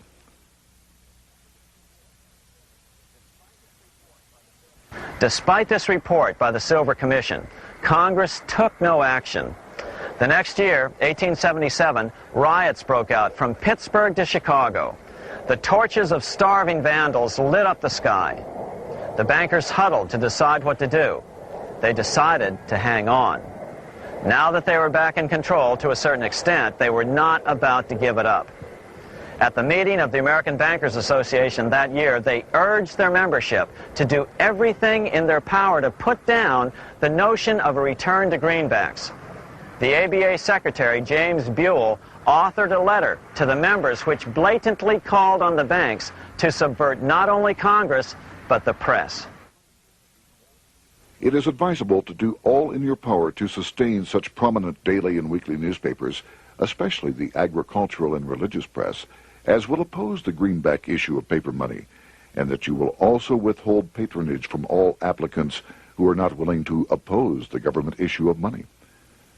To repeal the act creating banknotes or to restore to circulation the government issue of money will be to provide the people with money and will therefore seriously affect our individual profits as bankers and lenders. See your congressman at once and engage him to support our interest that we may control legislation. As political pressure mounted in Congress for change, the press tried to turn the American people away from the truth. The New York Tribune put it this way on January 10th, 1878. "The capital of the country is organized at last, and we will see whether Congress will dare to fly in its face." But it didn't work entirely. On February 28, 1878, Congress passed the Sherman Law, allowing the minting of a limited number of silver dollars, ending the 5-year hiatus. This did not end gold backing of the currency, however, nor did it completely free silver. Previous to 1873, anyone who brought silver to the U.S. Mint could have it struck into silver dollars free of charge. No longer. But at least some money began to flow back into the economy again. With no further threat to their control, the bankers loosened up on loans, and the post-Civil War depression was finally ended. 3 years later, the American people elected Republican James Garfield president. Garfield understood how the economy was being manipulated. As a congressman, he had been chairman of the Appropriations Committee and was a member of Banking and Currency. After his inauguration, he slammed the money changers publicly in 1881. Whoever controls the volume of money in any country is absolute master of all industry and commerce. And when you realize that the entire system is very easily controlled, one way or another, by a few powerful men at the top, you will not have to be told how periods of inflation and depression originate. Unfortunately, within a few weeks of making this statement, on July 2nd of 1881, President Garfield was assassinated.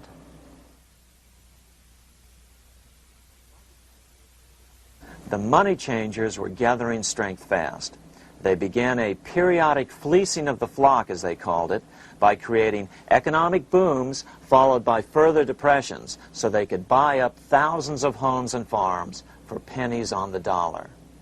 In 1891, the money changers prepared to take the American economy down again, and their methods and motives were laid out with shocking clarity in a memo sent out by the American Bankers Association, the ABA, an organization in which most bankers were members. Notice that this memo called for bankers to create a depression on a certain date 3 years in the future. According to the Congressional Record, here's how it read in part. On September 1st, 1894, we will not renew our loans under any consideration. On September 1st, we will demand our money. We will foreclose and become mortgagees in possession. We can take 2/3 of the farms west of the Mississippi and thousands of them east of the Mississippi as well at our price. Then the farmers will become tenants, as in England. These depressions could be controlled because America was on the gold money standard. Since gold is scarce, it's one of the easiest commodities to manipulate. People wanted silver money legalized again so they could escape the stranglehold the money changers had on gold money.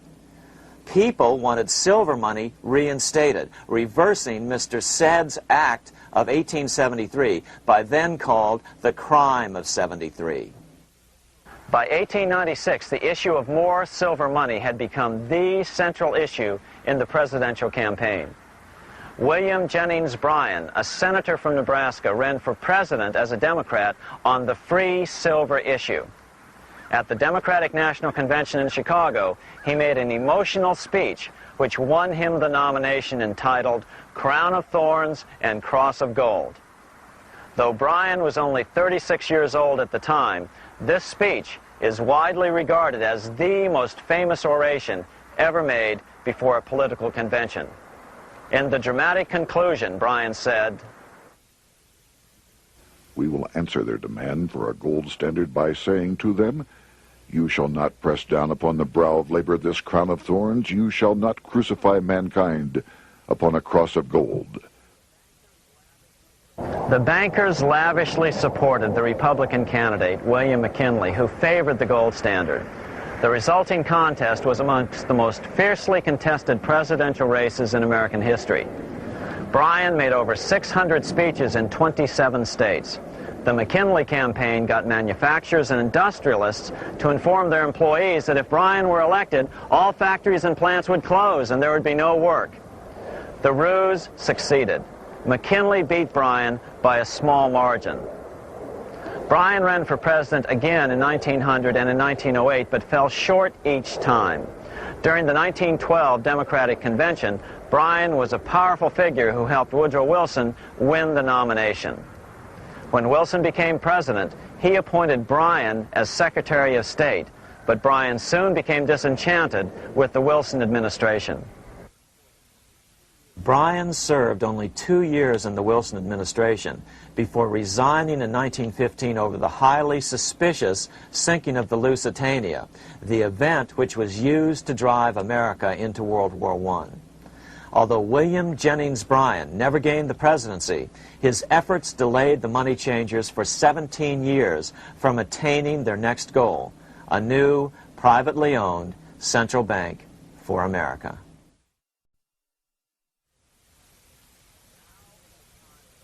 Now it was time for the money changers to get back to the business of a new private central bank for America.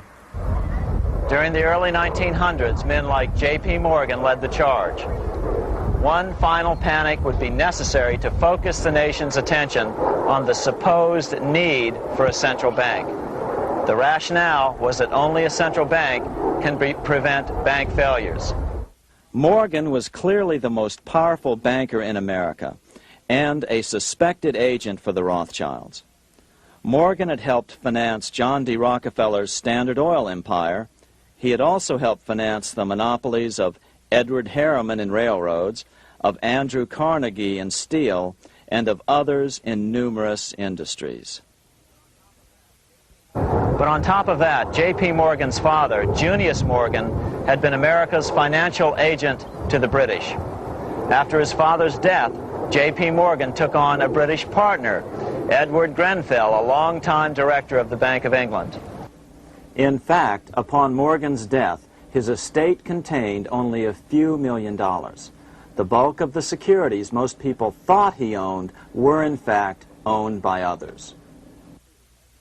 In 1902, President Theodore Roosevelt allegedly went after Morgan and his friends by using the Sherman Antitrust Act to try to break up their industrial monopolies. Actually, Roosevelt did very little to interfere in the growing monopolization of American industry by the bankers and their surrogates. For example, Roosevelt supposedly broke up the Standard Oil monopoly, but it wasn't really broken at all. It was merely divided into 7 corporations, all still controlled by the Rockefellers. The public was aware of this thanks to political cartoonists like Thomas Nast, who referred to the bankers as the money trust. By 1907, the year after Teddy Roosevelt's re-election, Morgan decided it was time to try for a central bank again. Using their combined financial muscle, Morgan and his friends were secretly able to crash the stock market. Thousands of small banks were vastly overextended. Some had reserves of less than 1% thanks to the fractional reserve principle. Within days, bank runs were commonplace across the nation. Now Morgan stepped into the public arena and offered to prop up the faltering American economy by supporting failing banks with money he manufactured out of nothing. It was an outrageous proposal, far worse than even fractional reserve banking, but Congress let him do it. Morgan manufactured $200 million worth of this completely reserveless private money and bought things with it, paid for services with it, and sent some of it to his branch banks to lend out at interest. His plan worked.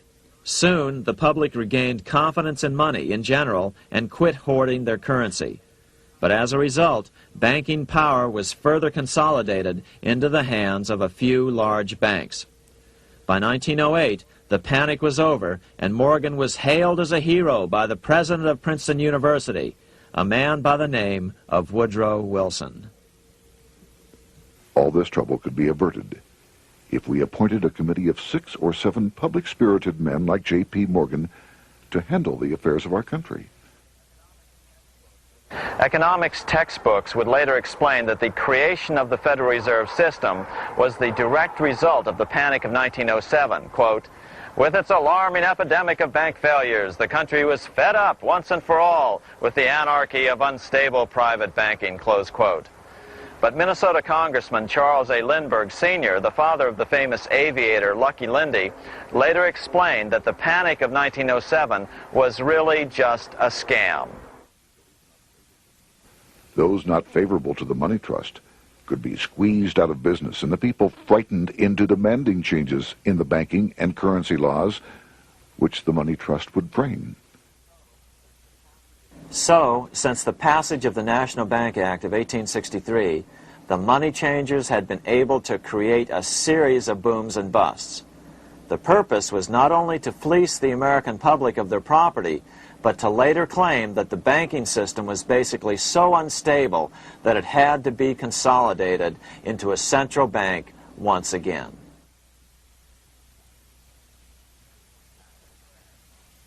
After the crash, Teddy Roosevelt, in response to the panic of 1907, signed into law a bill creating something called the National Monetary Commission. The commission was to study the banking problem and make recommendations to Congress. Of course, the commission was packed with Morgan's friends and cronies. The chairman was a man named Senator Nelson Aldrich from Rhode Island. Aldrich represented the Newport, Rhode Island homes of America's richest banking families. His daughter married John D. Rockefeller, Jr., and together they had 5 sons: John, Nelson, who would become vice president in 1974, Lawrence, Winthrop, and David, the head of the Council on Foreign Relations and former chairman of Chase Manhattan Bank. As soon as the National Monetary Commission was set up, Senator Aldrich immediately embarked on a 2-year tour of Europe, where he consulted at length with the private central bankers in England, France, and Germany. The total cost of his trip alone to the taxpayers was $300,000, an astronomical sum in those days. Shortly after his return, on the evening of November 22, 1910, some of the wealthiest and most powerful men in America boarded Senator Aldrich's private rail car and in the strictest secrecy journeyed to this place, Jekyll Island, off the coast of Georgia. With the group came Paul Warburg. Warburg had been given a $500,000 per year salary to lobby for the passage of a privately owned central bank in America, by the investment firm Kuhn, Loeb and Company. Warburg's partner in this firm was a man named Jacob Schiff, the grandson of the man who shared the Greenshield house with the Rothschild family in Frankfurt. Schiff, as we'll find out later, was in the process of spending $20 million to finance the overthrow of the Tsar in Russia. These three European banking families, the Rothschilds, the Warburgs, and the Schiffs, were interconnected by marriage down through the years, just as their American banking counterparts, the Morgans, Rockefellers, and Aldriches were. Secrecy was so tight that all 7 primary participants were cautioned to use only first names to prevent servants from learning their identities. Years later, one participant, Frank Vanderlip, president of National City Bank of New York and a representative of the Rockefeller family, confirmed the Jekyll Island trip in a February 9, 1935 edition of the Saturday Evening Post. I was as secretive, indeed as furtive as any conspirator. Discovery, we knew, simply must not happen, or else all our time and effort would be wasted. If it were to be exposed that our particular group had got together and written a banking bill, that bill would have no chance whatever of passage by Congress. The participants came here to figure out how to solve their major problem, how to bring back a privately owned central bank. But there were other problems that needed to be addressed as well. First of all, the market share of the big national banks was shrinking fast. In the first 10 years of the century, the number of U.S. banks had more than doubled to over 20,000.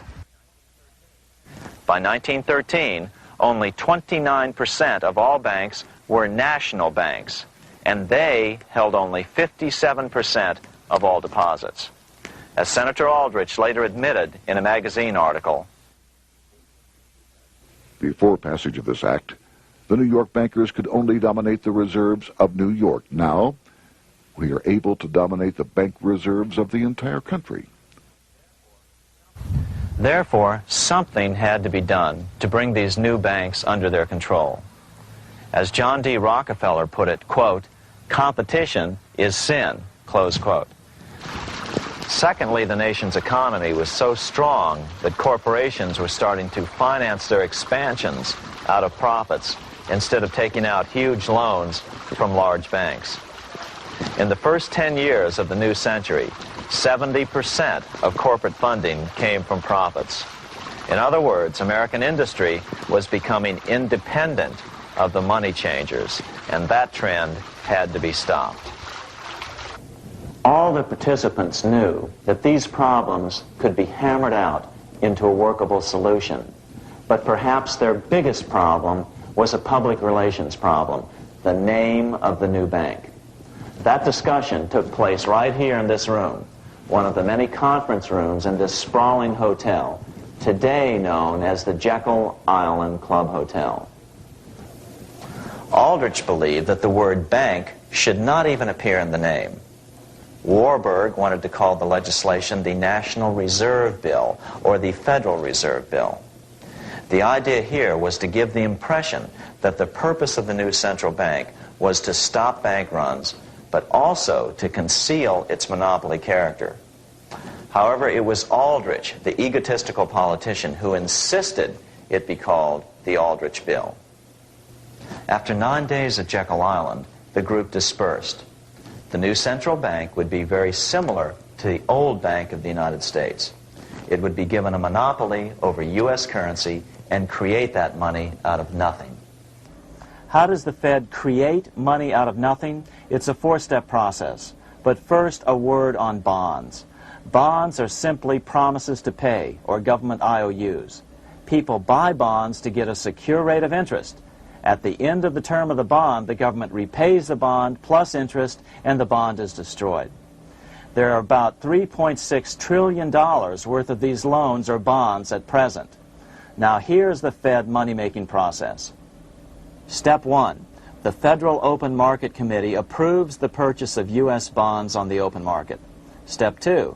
The bonds are purchased by the Fed from whoever is offering them for sale on the open market. Step 3, the Fed pays for the bonds with electronic credits to the seller's bank, which in turn credits the seller's bank account. The trick is that these credits are based on nothing. The Fed just creates them.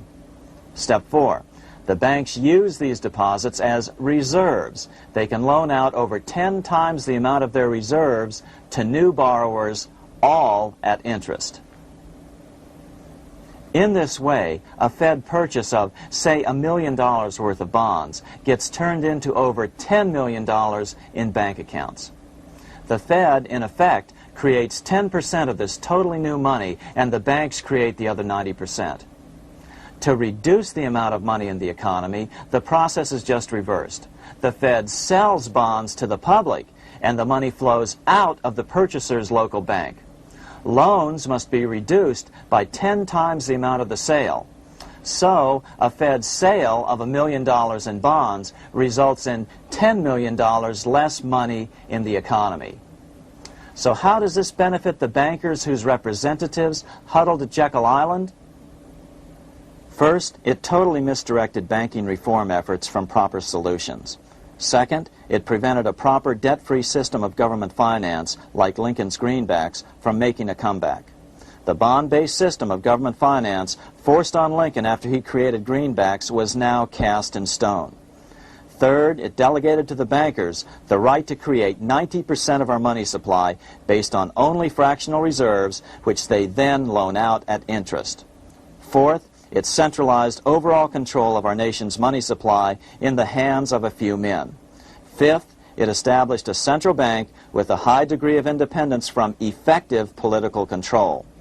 Soon after its creation, the Fed's great contraction in the early 1930s would cause the Great Depression. This independence has been enhanced since then through additional laws.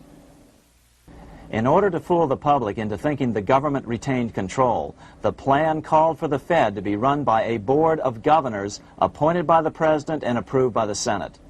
But all the bankers had to do was to be sure their men got appointed to the board of governors.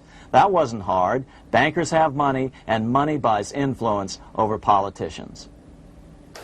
Once the participants left Jekyll Island, the public relations blitz was on. The big New York banks put together an educational fund of $5 million to finance professors at respected universities to endorse the new bank.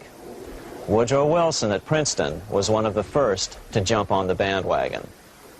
But the bankers' subterfuge didn't work.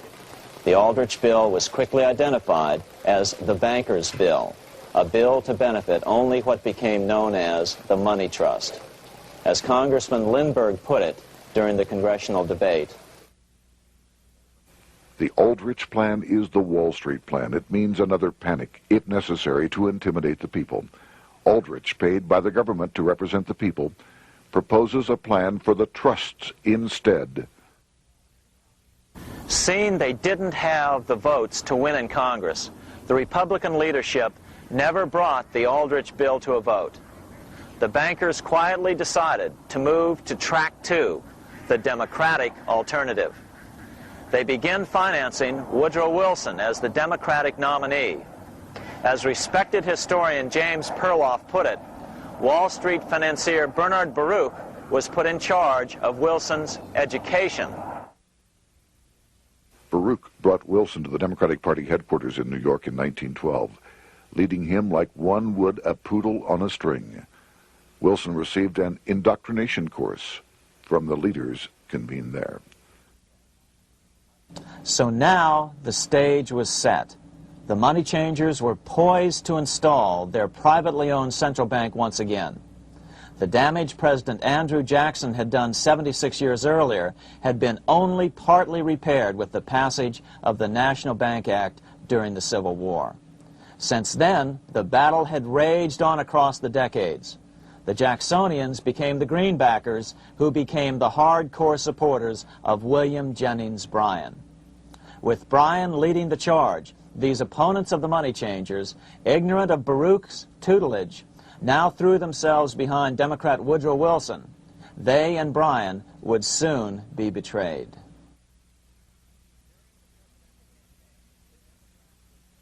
During the presidential campaign, the Democrats were careful to pretend to oppose the Aldrich bill.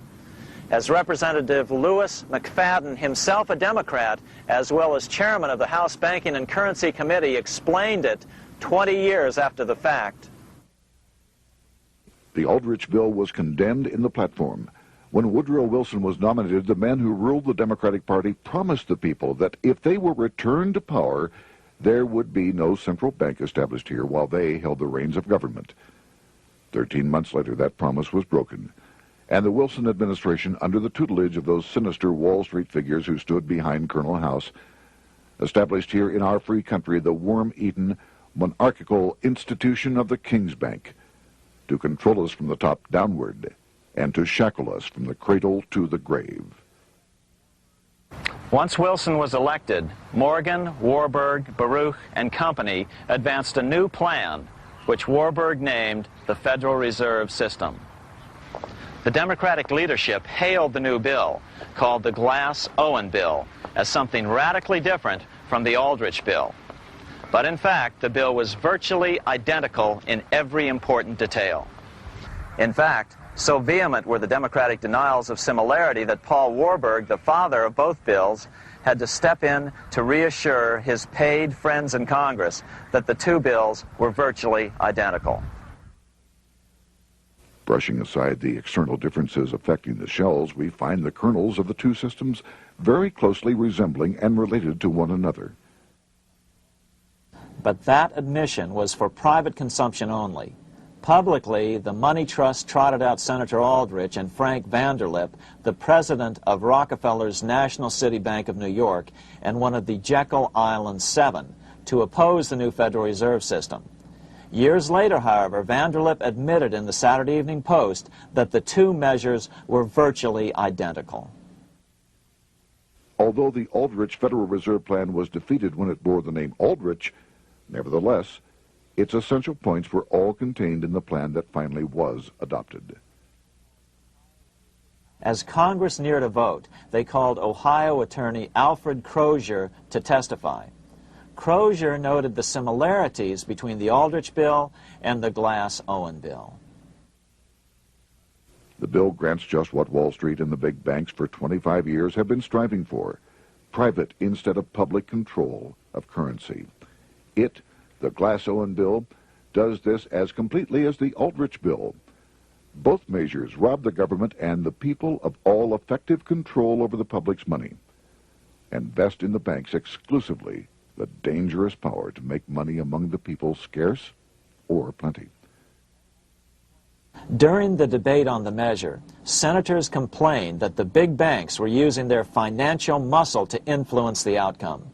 "There are bankers in this country who are enemies of the public welfare," said one senator. What an understatement.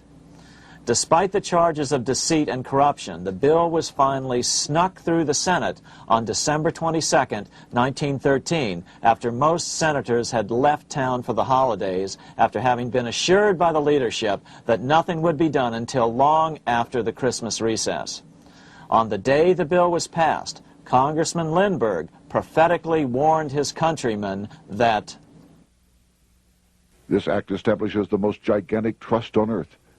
When the president signs this bill, the invisible government by the monetary power will be legalized. The people may not know it immediately, but the day of reckoning is only a few years removed.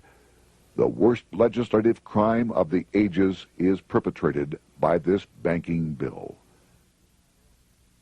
On top of all this, only weeks earlier, Congress had finally passed a bill legalizing income tax. Why was the income tax law important? Because bankers finally had in place a system which would run up a virtually unlimited federal debt.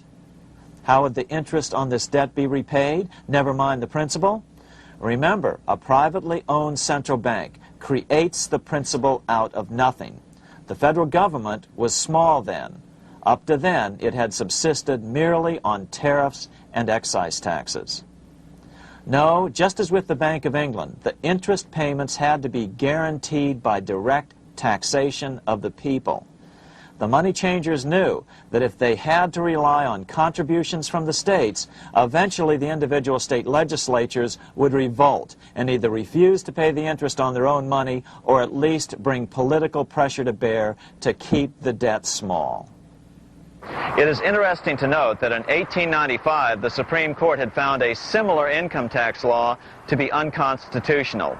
The Supreme Court even found a corporate income tax law unconstitutional in 1909. As a result, Senator Aldrich hustled a bill for a constitutional amendment allowing income tax through the Congress. The proposed 16th Amendment to the Constitution was then sent to the state legislatures for approval. But some critics claim that the 16th Amendment was never ratified by the necessary 3/4 of the states. In other words, the 16th Amendment may not be legal. But the money changers were in no mood to debate the fine points. By October of 1913, Senator Aldrich had hustled the income tax bill through Congress.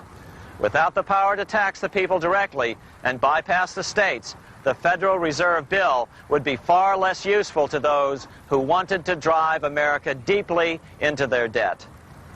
A year after the passage of the Federal Reserve Bill, Congressman Lindbergh explained how the Fed created what we have come to call the business cycle and how they use it to their advantage.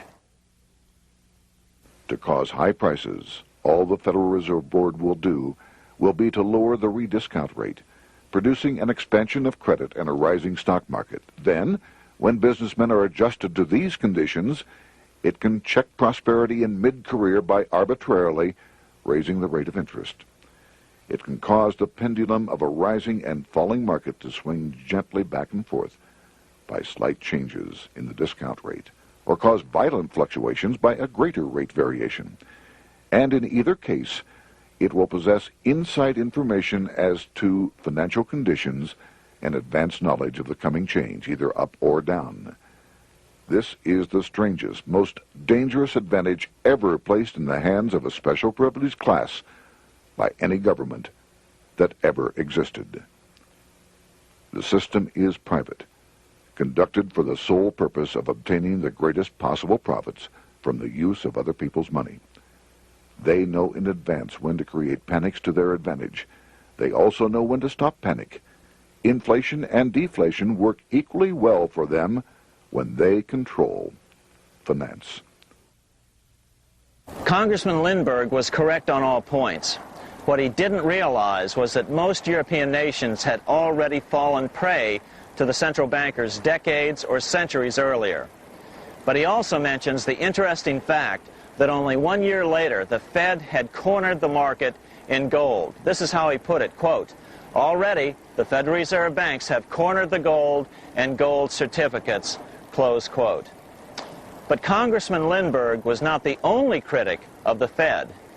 Congressman Lewis McFadden, the chairman of the House Banking and Currency Committee from 1920 to 1931, remarked that the Federal Reserve Act brought about a superstate controlled by international bankers and international industrialists acting together to enslave the world for their own pleasure. Notice how McFadden saw the international character of the stockholders of the Federal Reserve. Another chairman of the House Banking and Currency Committee in the 1960s, Wright Patman from Texas, put it this way. In the United States today, we have in effect two governments. We have the duly constituted government, then we have an independent, uncontrolled, and uncoordinated government in the Federal Reserve System, operating the money powers which are reserved to Congress by the Constitution. Even the inventor of the electric light, Thomas Edison, joined the fray in criticizing the system of the Federal Reserve. If our nation can issue a dollar bond, it can issue a dollar bill. The element that makes the bond good makes the bill good also. The difference between the bond and the bill is the bond lets money brokers collect twice the amount of the bond and an additional 20%, whereas the currency pays nobody but those who contribute directly in some useful way. It is absurd to say that our country can issue $30 million in bonds and not $30 million in currency. Both are promises to pay, but one promise fattens the usurers, and the other helps the people. 3 years after the passage of the Federal Reserve Act, even President Wilson began to have second thoughts about what had been unleashed during his first term in office. We have come to be one of the worst ruled, one of the most completely controlled governments in the civilized world, no longer a government of free opinion, no longer a government by a vote of the majority, but a government by the opinion and duress of a small group of dominant men. Some of the biggest men in the United States in the field of commerce and manufacture are afraid of something. They know that there is a power somewhere so organized, so subtle, so watchful, so interlocked, so complete, so pervasive, that they had better not speak above their breath when they speak in condemnation of it. Before his death in 1924, President Wilson realized the full extent of the damage he had done to America when he confessed, "I have unwittingly ruined my government." So finally, the money changers, those who profit by manipulating the amount of money in circulation, had their privately owned central bank installed again in America. The major newspapers, which they also owned, hailed passage of the Federal Reserve Act of 1913, telling the public that now depressions could be scientifically prevented. The fact of the matter was that now depressions could be scientifically created.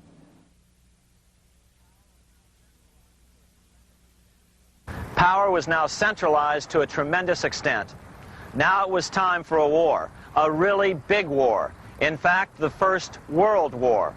Of course, to the central bankers, the political issues of war don't matter nearly as much as the profit potential, and nothing creates debts like warfare.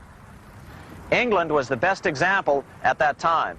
During the 119-year period between the founding of the Bank of England and Napoleon's defeat at Waterloo, England had been at war for 56 years, and much of the remaining time she'd been preparing for war.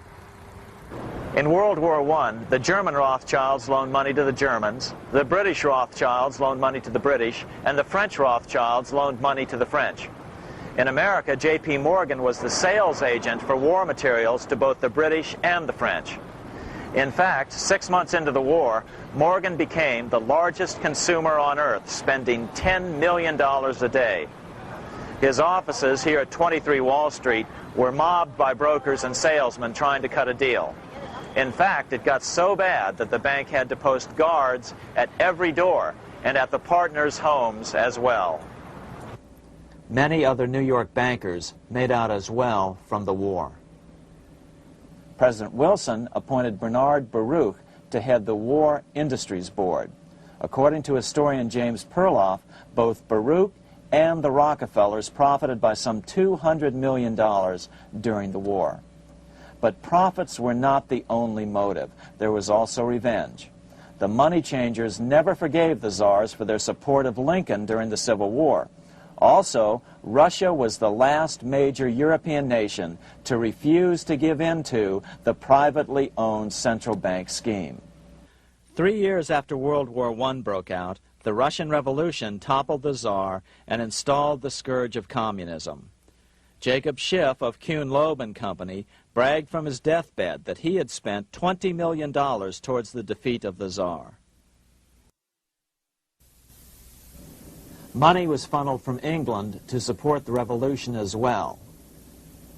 Why would some of the richest men in the world financially back communism, the system that was openly vowing to destroy the so-called capitalism that made them wealthy? Researcher Gary Allen explained it this way. If one understands that socialism is not a share the wealth program, but is in reality a method to consolidate and control the wealth, then the seeming paradox of super-rich men promoting socialism becomes no paradox at all. Instead, it becomes logical, even the perfect tool of power-seeking megalomaniacs. Communism, or more accurately socialism, is not a movement of the downtrodden masses, but of the economic elite. As W. Cleon Skousen put it in his 1970 book, The Naked Capitalist, power from any source tends to create an appetite for additional power. It was almost inevitable that the super-rich would one day aspire to control not only their own wealth, but the wealth of the whole world. To achieve this, they were perfectly willing to feed the ambitions of the power-hungry political conspirators who were committed to the overthrow of all existing governments and the establishments of a central worldwide dictatorship. but what if these revolutionaries get out of control and try to seize power from the super-rich? After all, it was Mao Zedong who in 1938 stated his position concerning power. Political power grows out of the barrel of a gun. The Wall Street, London axis elected to take the risk. The master planners attempted to control revolutionary communist groups by feeding them vast quantities of money when they obeyed and contracting their money supply or even financing their opposition if they got out of control. Lenin began to understand that although he was the absolute dictator of the new Soviet Union, he was not pulling the financial strings. Someone else was silently in control. The state does not function as we desired. The car does not obey. A man is at the wheel and seems to lead it, but the car does not drive in the desired direction. It moves as another force wishes.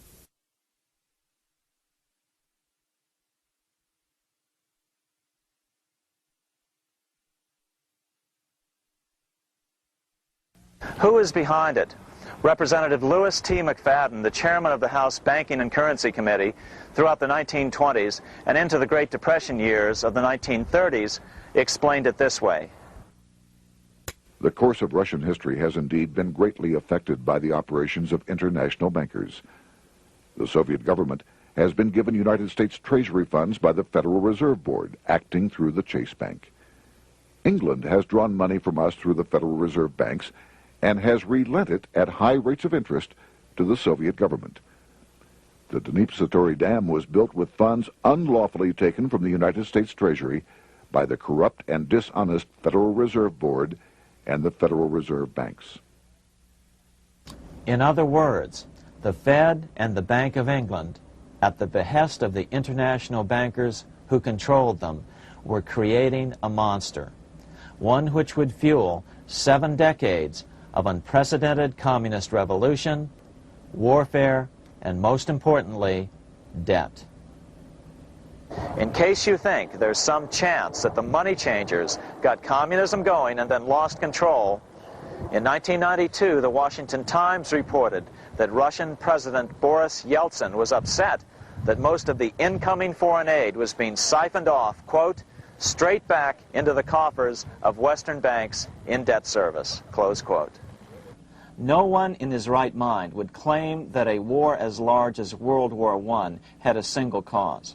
Wars are complex things with many causative factors. But on the other hand, it would also be equally foolish to ignore as a prime cause of World War I those who would profit the most from the war. The role of the money changers is no wild conspiracy theory. They had a motive, a short-ranged, self-serving motive, as well as a long-range political motive of advancing totalitarian governments, with the money changers maintaining the financial clout to control whatever politician might emerge as the leader. Next, we'll see what the money changers' ultimate political goal is for the world.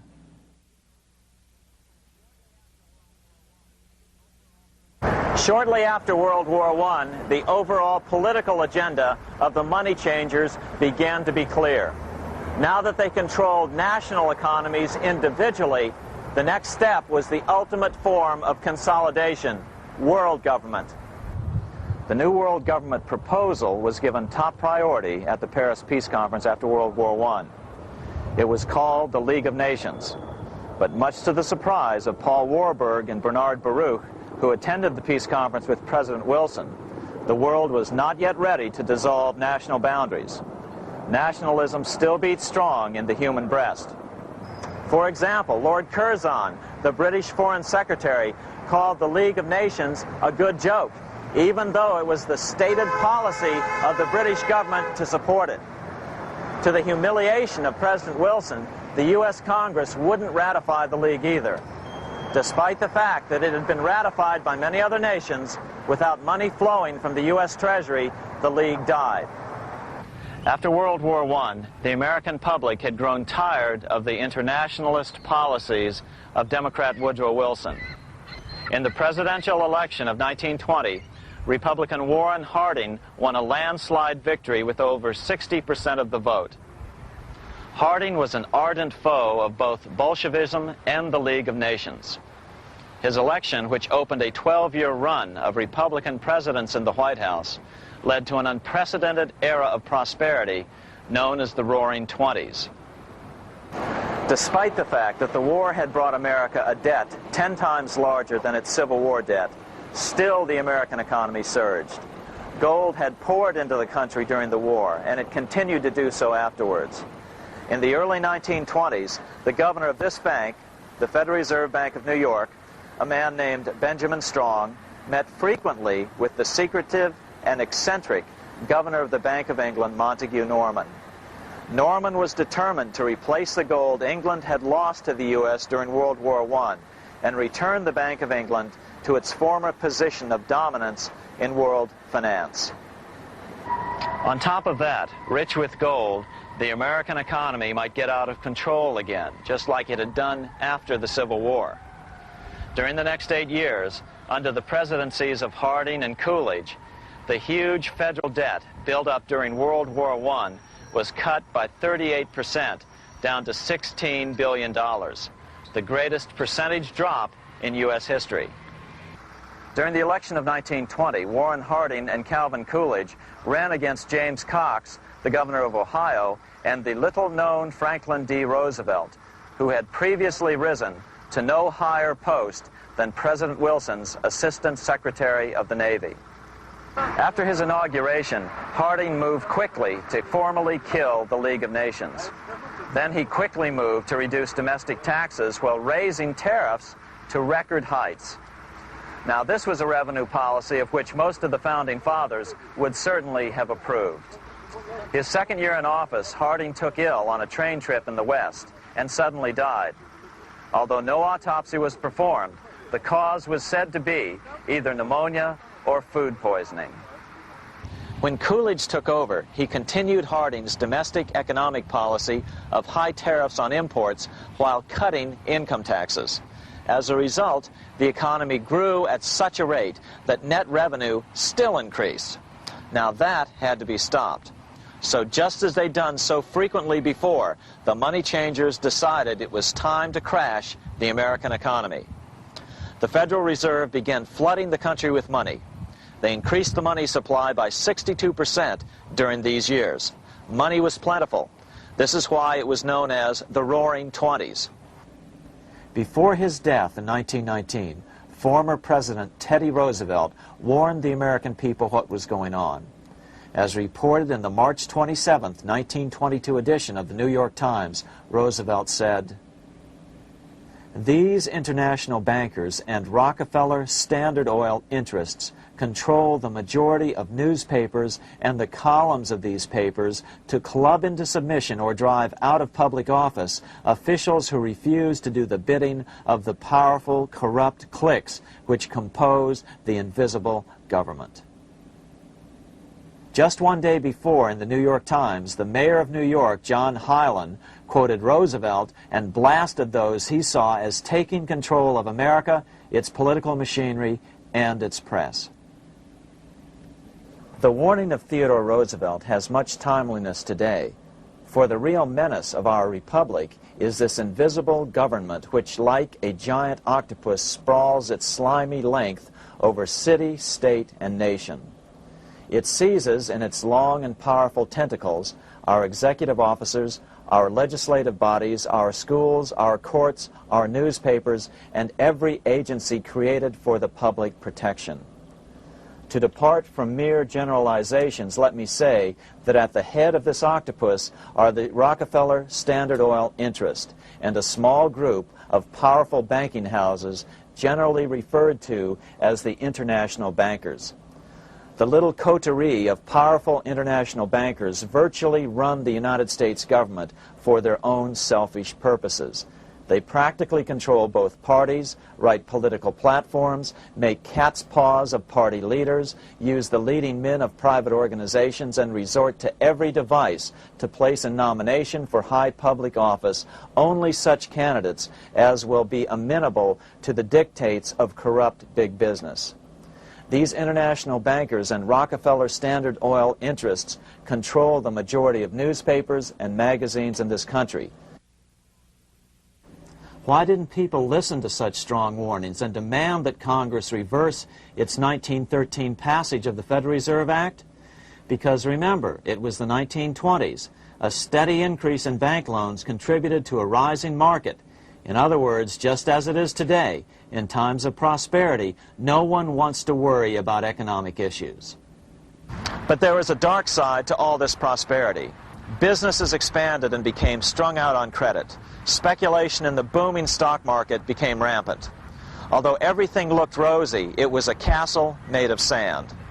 When all was in readiness, in April of 1929, Paul Warburg, the father of the Federal Reserve, sent out a secret advisory warning his friends that a collapse and nationwide depression was certain. In August of 1929, the Fed began to tighten money. It is not a coincidence that the biographies of all the Wall Street giants of that era, John D. Rockefeller, J.P. Morgan, Bernard Baruch, etc., all marvel that they got out of the stock market just before the crash and put all their assets in cash or gold. On October 24th, 1929, the big New York bankers called in their 24-hour broker call loans. This meant that both stockbrokers and customers had to dump their stocks on the market to cover their loans, no matter what price they had to sell them for. As a result, the market tumbled, and that day was known as Black Thursday. According to John Kenneth Galbraith, writing in The Great Crash, 1929, at the height of the selling frenzy, Bernard Baruch brought Winston Churchill into the visitors' gallery of the New York Stock Exchange here to witness the panic and impress him with his power over the wild events down on the floor. Congressman Louis McFadden, chairman of the House Committee on Banking and Currency from 1920 to 1931, knew who to blame. He accused the Fed and the international bankers of orchestrating the crash. It was not accidental. It was a carefully contrived occurrence. The international bankers sought to bring about a condition of despair here so that they might emerge as rulers of us all. But McFadden went even farther. He openly accused them of causing the crash in order to steal America's gold. In February 1931, in the midst of the Depression, he put it this way. I think it can hardly be disputed that the statesmen and financiers of Europe are ready to take almost any means to reacquire rapidly the gold stock which Europe lost to America as the result of World War I. Curtis Dahl, a broker for Lehman Brothers, was on the floor of the New York Stock Exchange the day of the crash. In his 1970 book, FDR, My Exploited Father-in-Law, he explained that the crash was triggered by the planned sudden shortage of call money in the New York money market. Actually, it was the calculated shearing of the public by the world money powers triggered by the planned sudden shortage of call money in the New York money market. Within a few weeks, $3 billion of wealth simply seemed to vanish. Within a year, $40 billion had been lost. But did it really disappear? Or was it simply consolidated in fewer hands? And what did the Federal Reserve do? Instead of moving to help the economy out by quickly lowering interest rates to stimulate the economy, the Fed continued to brutally contract the money supply further, deepening the Depression. Between 1929 and 1933, the Fed reduced the money supply by an additional 33%. Although most Americans have never heard that the Fed was the cause of the Depression, this is well known among top economists. Milton Friedman, the Nobel Prize-winning economist now of Stanford University, said the same thing in a National Public Radio interview in January of 1996. The Federal Reserve definitely caused the Great Depression by contracting the amount of currency in circulation by 1/3 from 1929 to 1933. But the money lost by most Americans during the Depression didn't just vanish. It was just redistributed into the hands of those who had gotten out just before the crash and had purchased gold, which is always a safe place to put your money just before a depression. But America's money also went overseas.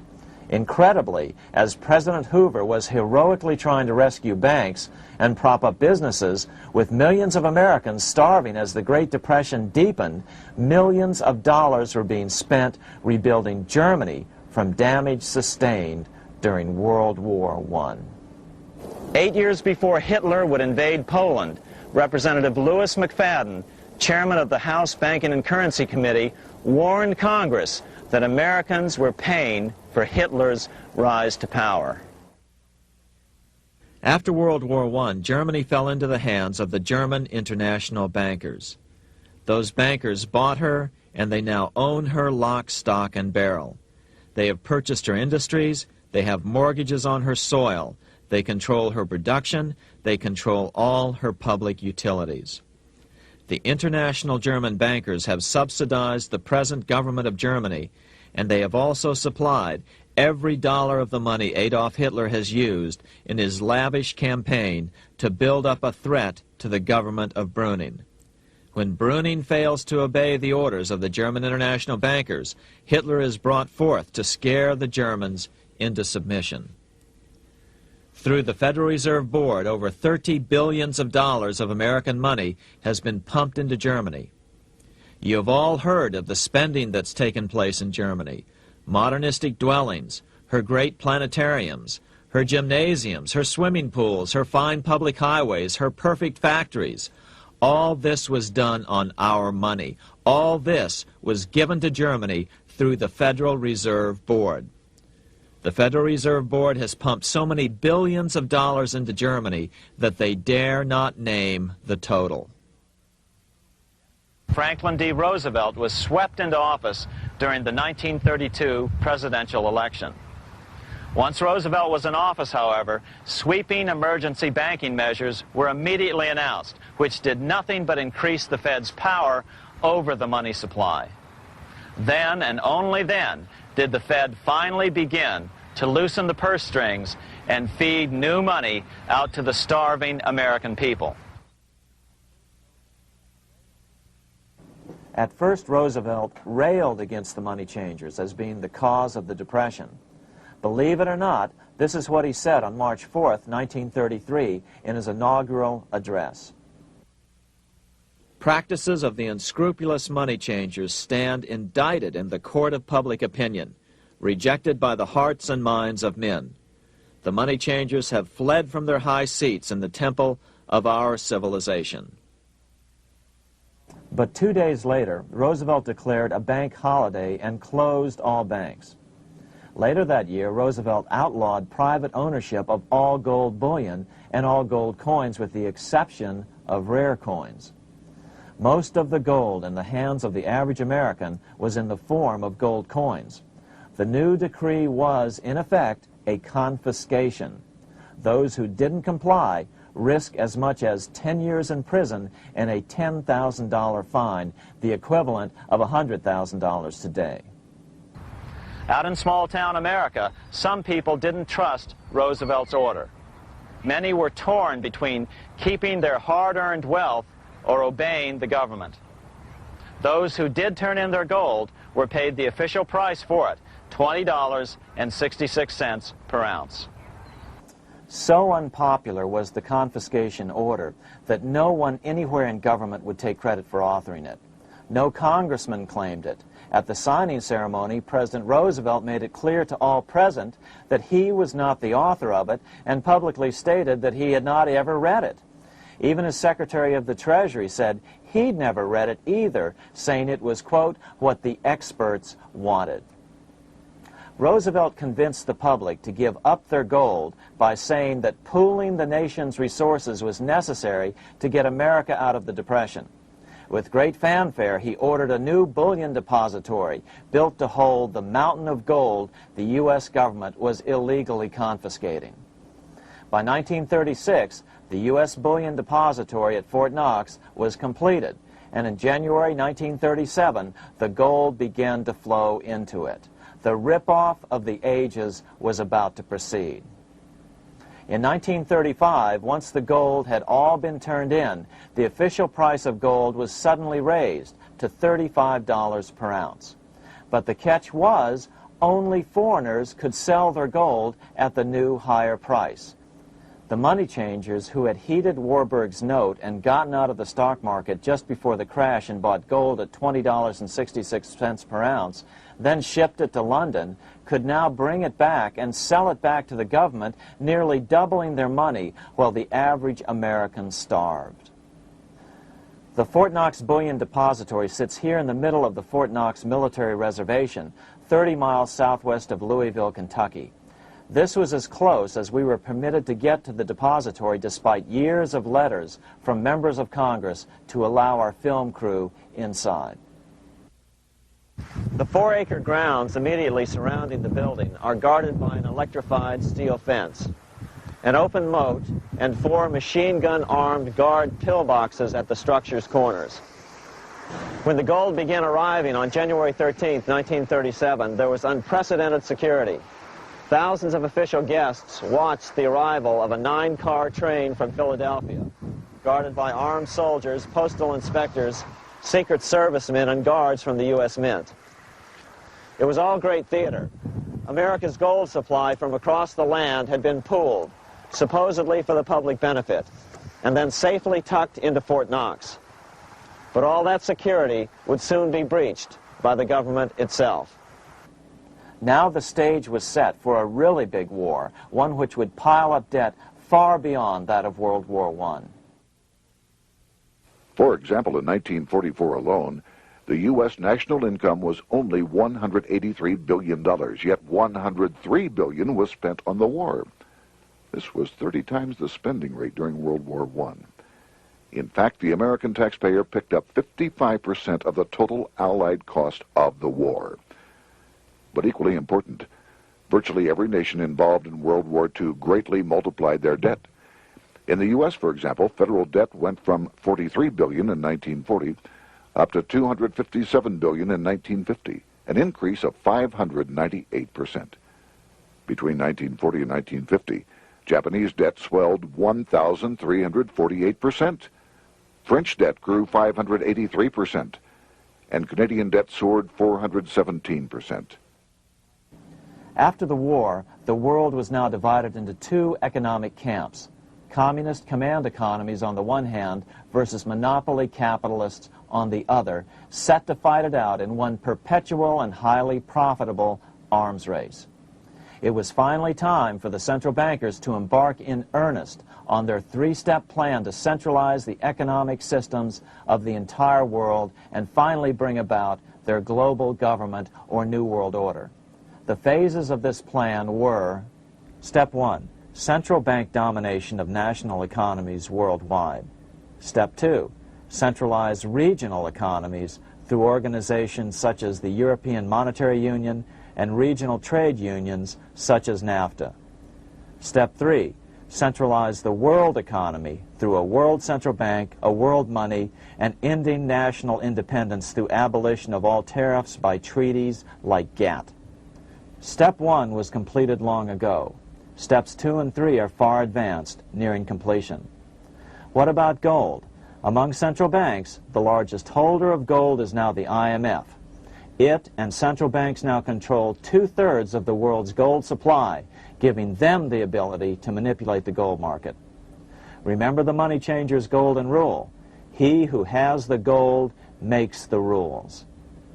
But before we get into solutions to our problem, let's take a look at what happened to all that gold in Fort Knox. Because if we don't understand that the gold has been stolen, we'll allow ourselves to be stampeded into the wrong solution, a gold-backed currency. Most Americans still believe that the gold is still here at Fort Knox. At the end of World War II, Fort Knox contained over 700 million ounces of gold, an incredible 70% of all the gold in the world. How much remains? No one knows. Despite the fact that federal law requires an annual physical audit of Fort Knox gold, the Treasury has consistently refused to conduct one. The truth is that a reliable audit of whatever remains here has not been conducted since President Eisenhower ordered one in 1953. Where did America's gold in Fort Knox go? Over the years, it was sold off to European money changers at the $35 per ounce price. Remember, this was during a time when it was illegal for Americans to buy any of their own gold from Fort Knox. In fact, there was a very infamous case where the Firestone family set up a string of dummy corporations to purchase Fort Knox gold and keep it in Switzerland, never hitting U.S. shores. They were eventually caught, however, and successfully prosecuted. Finally, by 1971, all the pure gold had been secretly removed from Fort Knox, drained back to London. Once the gold was gone from Fort Knox, President Nixon closed the gold window by repealing Roosevelt's Gold Reserve Act of 1934, finally making it legal once again for Americans to buy gold. Naturally, gold prices immediately began to soar. 9 years later, gold sold for $880 per ounce, 25 times what the gold in Fort Knox was sold for. One would think that eventually someone in the government would get wind of what was happening and blow the whistle. The largest fortune in the history of the world stolen. Shades of the old James Bond film, Goldfinger. Well, as a matter of fact, Ian Fleming, the author of the James Bond series, was head of the British counterintelligence service, MI5. Some believe in the intelligence community that he wrote much of his fiction as a warning, as many authors of fiction do. If the removal of all the good delivery gold from Fort Knox can be viewed as a deliberate raid on the U.S. Treasury, then such an operation might well have been years in the making, namely 40 years. Certainly enough time for Fleming to get wind of it and try to prevent it. So just how did the story of the Fort Knox gold robbery get out? It all started with an article in a New York periodical in 1974. The article charged that the Rockefeller family was manipulating the Federal Reserve to sell off Fort Knox gold at bargain basement prices to anonymous European speculators. 3 days later, the anonymous source of the story, Louise Auchincloss Boyer, mysteriously fell to her death from the window of her 10th floor apartment in New York.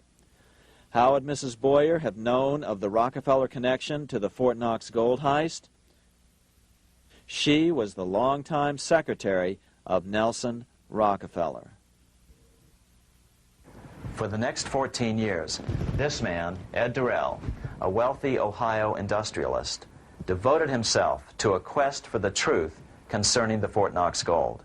He wrote thousands of letters to over 1,000 government and banking officials, trying to find out how much gold was really left and where the rest of it had gone. Edith Roosevelt, the granddaughter of President Teddy Roosevelt, questioned the actions of the government in a March 1975 edition of the New Hampshire Sunday News. Allegations of missing gold from our Fort Knox vaults are being widely discussed in European financial circles. But what is puzzling is that the administration is not hastening to demonstrate conclusively that there is no cause for concern over our gold treasure, if indeed it is in a position to do so. Unfortunately, Ed Durrell never did accomplish his primary goal, a full audit of the gold reserves in Fort Knox. It's incredible that the world's greatest treasure has had little accounting or auditing. This gold belonged to the American people, not the Federal Reserve and their foreign owners. One thing is certain, the government could blow all of this speculation away in a few days with a well-publicized audit under the searing lights of media cameras. It has chosen not to do so. One must conclude that they are afraid of the truth such an audit would reveal. What is the government so afraid of? Here's the answer. When President Ronald Reagan took office in 1981, his conservative friends urged him to study the feasibility of returning to a gold standard as the only way to curb government spending. It sounded like a reasonable alternative, so President Reagan appointed a group of men called the Gold Commission to study the situation and report back to Congress. What Reagan's Gold Commission reported back to Congress in 1982 was the following shocking revelation concerning gold. The U.S. Treasury owned no gold at all. All the gold that was left in Fort Knox was now owned by the Federal Reserve, a group of private bankers, as collateral against the national debt. The truth of the matter is that never before has so much money been stolen from the hands of the general public and put into the hands of a small group of private investors, the money changers.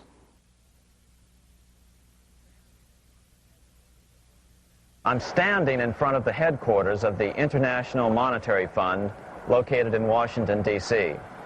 Across the street, right over there, is the headquarters of the World Bank. What are these organizations, and who controls them, and most importantly, are they about to create a huge worldwide depression? Let us step back in time for a moment to the aftermath of World War I. People were tired of war, so under the guise of peacemaking, the international bankers devised a plan to consolidate power even further. Claiming only an international government would stem the tide of world wars, the money changers pushed forward a proposal for world government which stood on three legs. A world central bank to be called the Bank of International Settlements, a world judiciary to be called the World Court located in The Hague, the Netherlands, and a world executive and legislature to be called the League of Nations.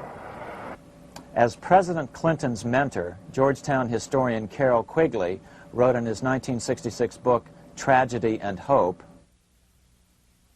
the powers of financial capitalism had a far-reaching plan, nothing less than to create a world system of financial control in private hands, able to dominate the political system of each country and the economy of the world as a whole.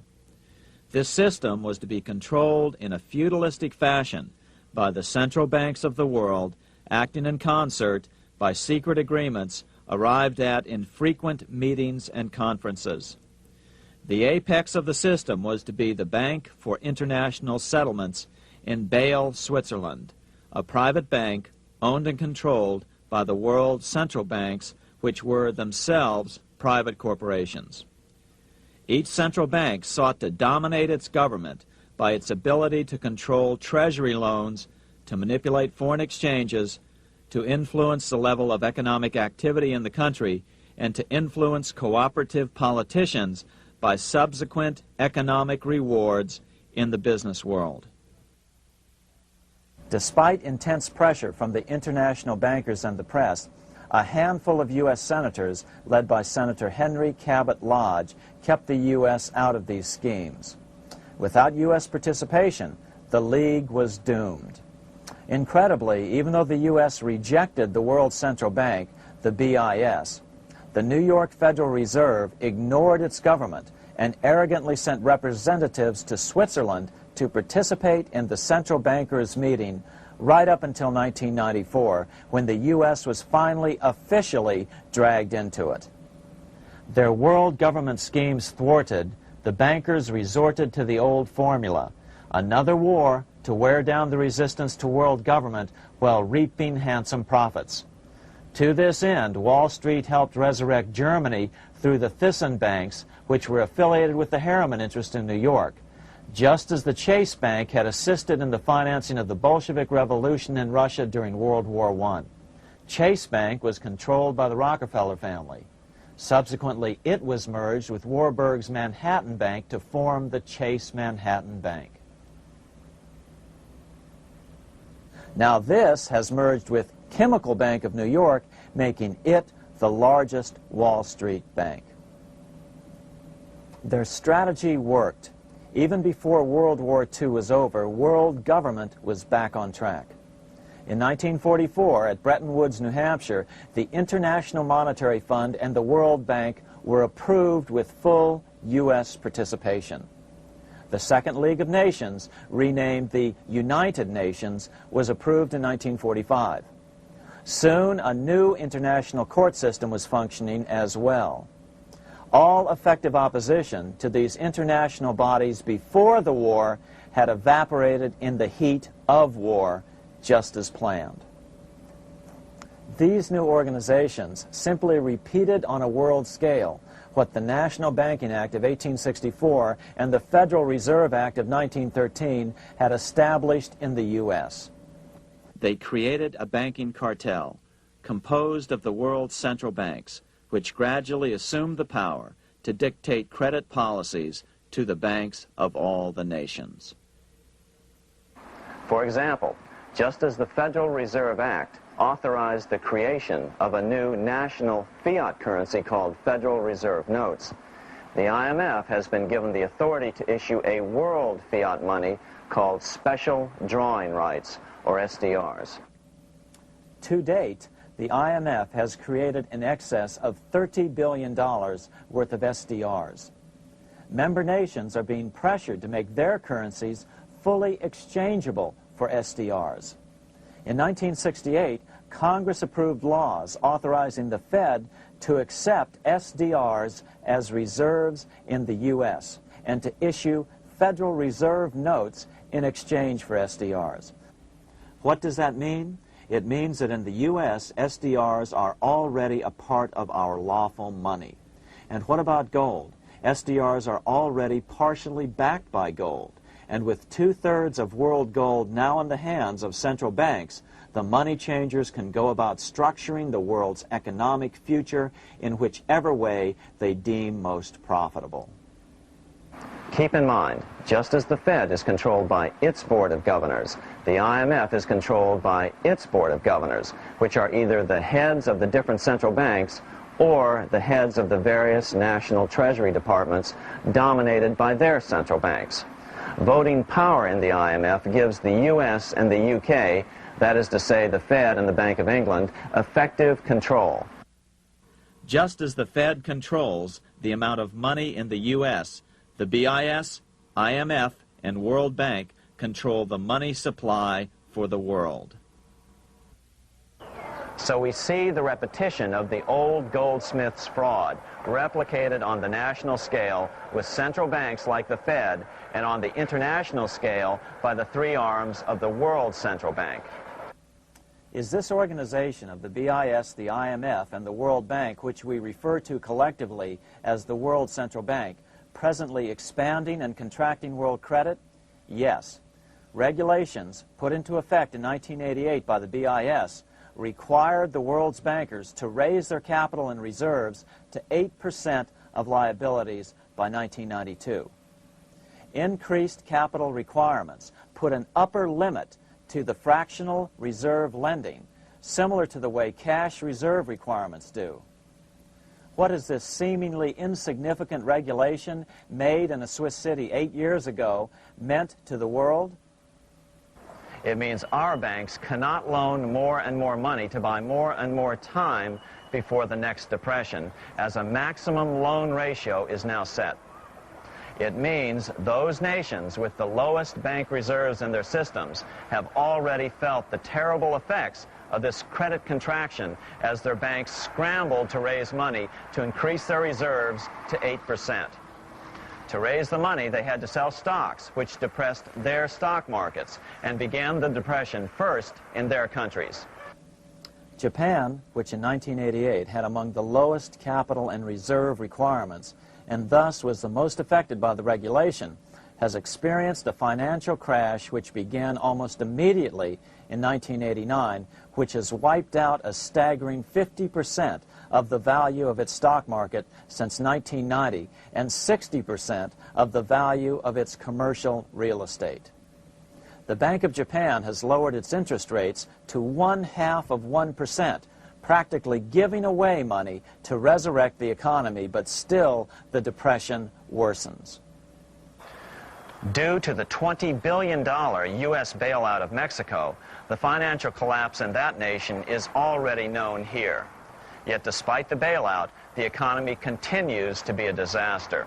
One huge debt after another is rolled over as new loans are being made simply to enable Mexico to pay the interest on the old loans. In the south of Mexico, the poor have been in open revolt as every spare peso is being siphoned out of the country to make interest payments.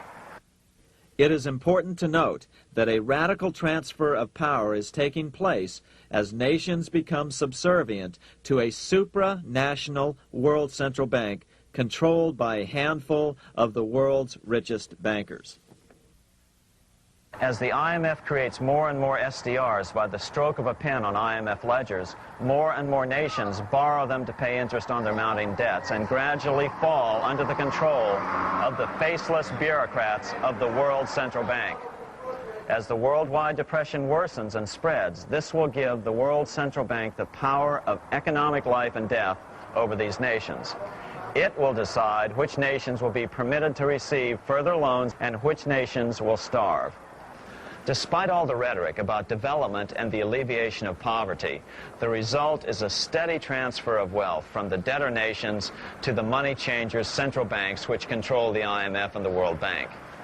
For example, in 1992, the third world debtor nations, which borrowed from the World Bank, paid $198 million more to the central banks of the developed nations for World Bank-funded purposes than they received from the World Bank. All this increases their permanent debt in exchange for temporary relief of poverty caused by prior borrowings. Already, these repayments exceed the amount of the new loans. By 1992, Africa's external debt had reached $290 billion, 2.5 times greater than in 1980, resulting in skyrocketing infant mortality rates and unemployment, deterioration of schools, housing, and the general health of the people. The entire world faces the immeasurable suffering already destroying the third world and now Japan, all for the benefit of the money changers. As one prominent Brazilian politician put it, "The Third World War has already started. It is a silent war, not for that reason any less sinister. The war is tearing down Brazil, Latin America, and practically all the Third World. Instead of soldiers dying, there are children. It is a war over the Third World debt, one which has as its main weapon interest, a weapon more deadly than the atom bomb, more shattering than a laser beam."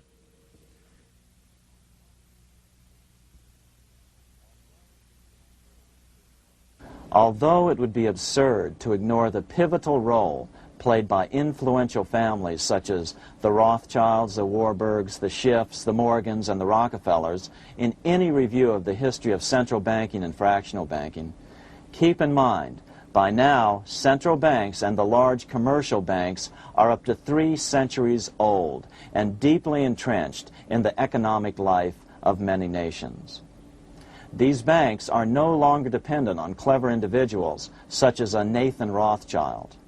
Years ago, the question of ownership was important, but no longer. For example, both the Bank of England and the Bank of France were nationalized after World War II, and nothing changed, nothing at all. They endure and continue to grow, now protected by numerous laws, paid politicians, and mortgaged media, untouched by the changing of generations. 3 centuries have given them an aura of respectability.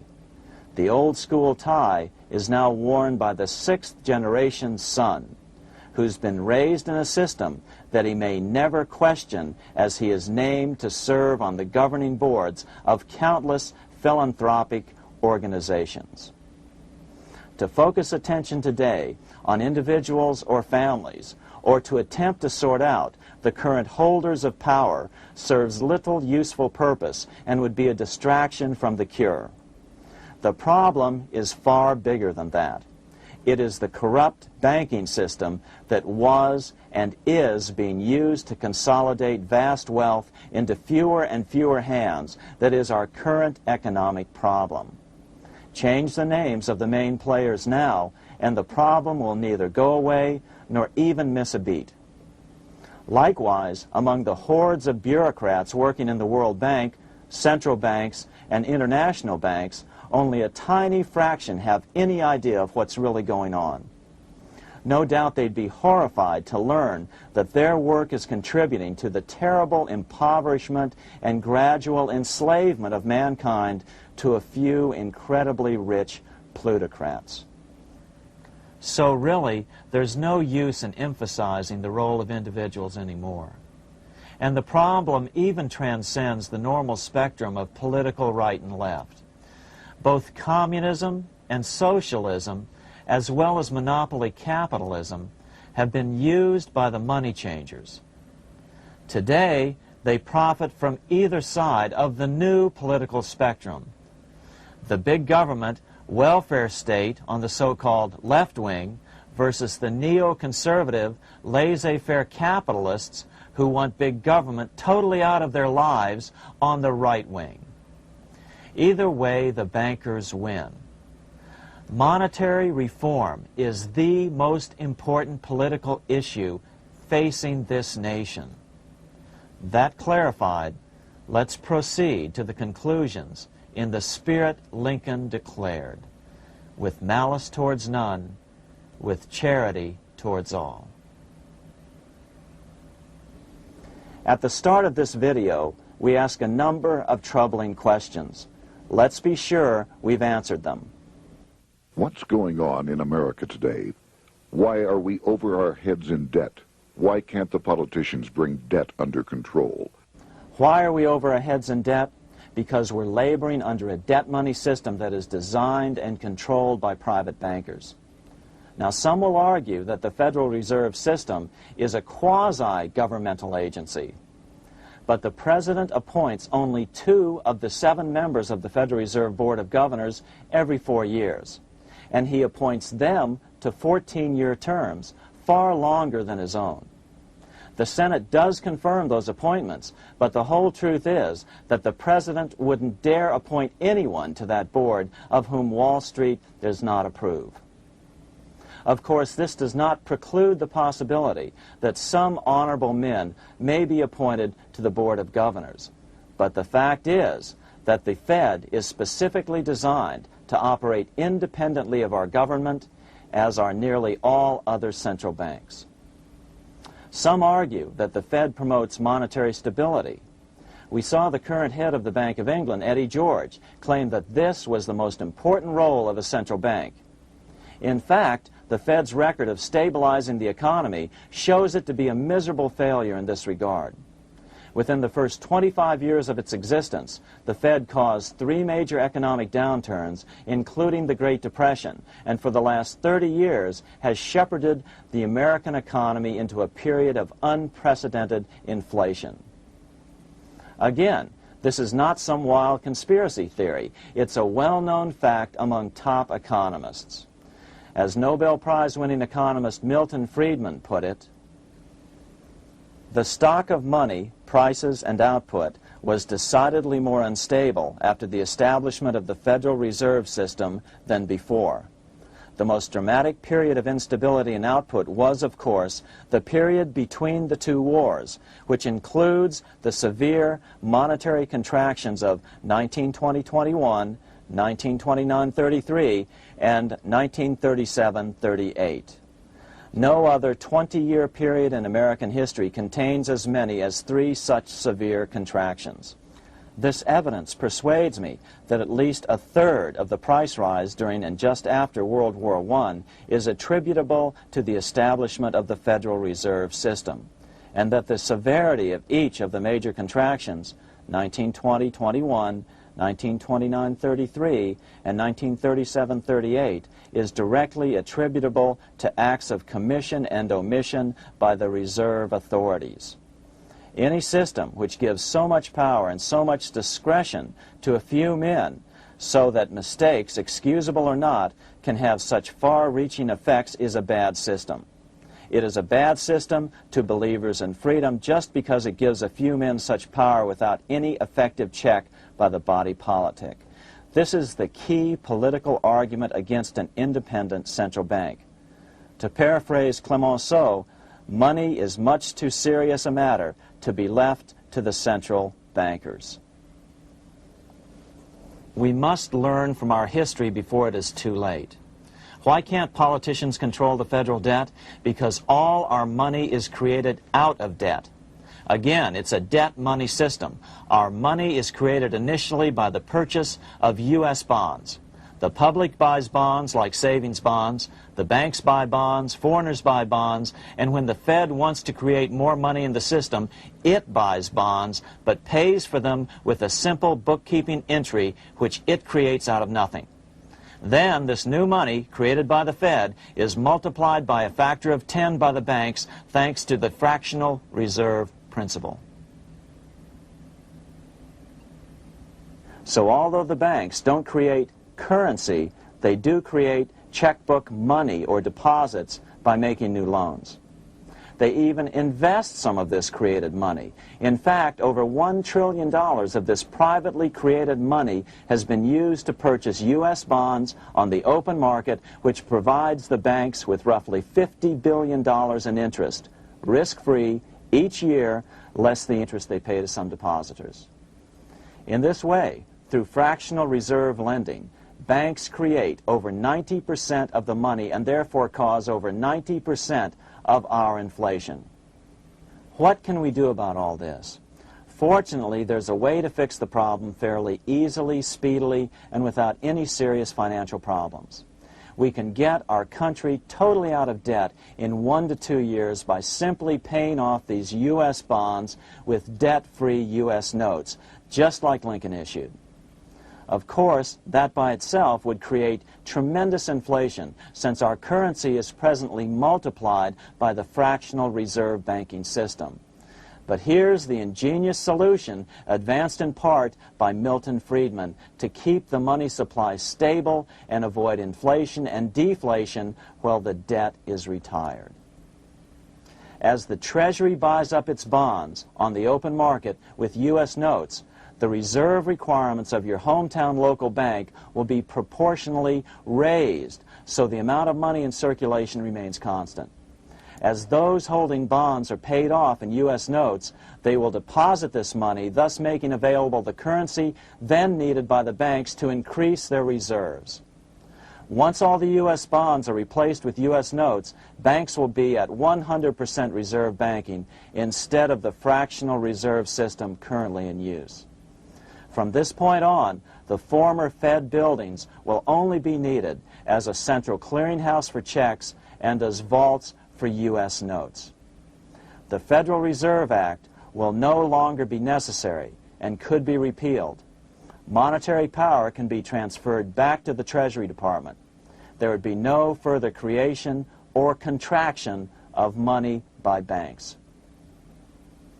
By doing it this way, our national debt can be paid off in a single year or so, and the Fed and fractional reserve banking abolished, without national bankruptcy, financial collapse, inflation or deflation, or any significant change in the way the average American goes about his business. To the average person, the primary difference would be that for the first time since the Federal Reserve Act was passed in 1913, taxes would begin to go down. Now there's a real national blessing for you, rather than for Hamilton's banker friends. Now let's take a look at these proposals in more detail. Here are the main provisions of a Monetary Reform Act which needs to be passed by Congress. We've drafted a proposed Monetary Reform Act which follows at the end of this tape. Of course, variations with the same results would be equally welcome. 1. Pay off the debt with debt-free U.S. notes. As Thomas Edison put it, if the U.S. can issue a dollar bond, it can issue a dollar bill. They both rest purely on the faith and credit of the United States government. This amounts to a simple substitution of one type of government obligation for another. One bears interest, the other doesn't. Federal Reserve notes could be used for this as well, but could not be printed after the Fed's abolished as we propose, so we suggest using U.S. notes instead. 2. Abolish fractional reserve banking.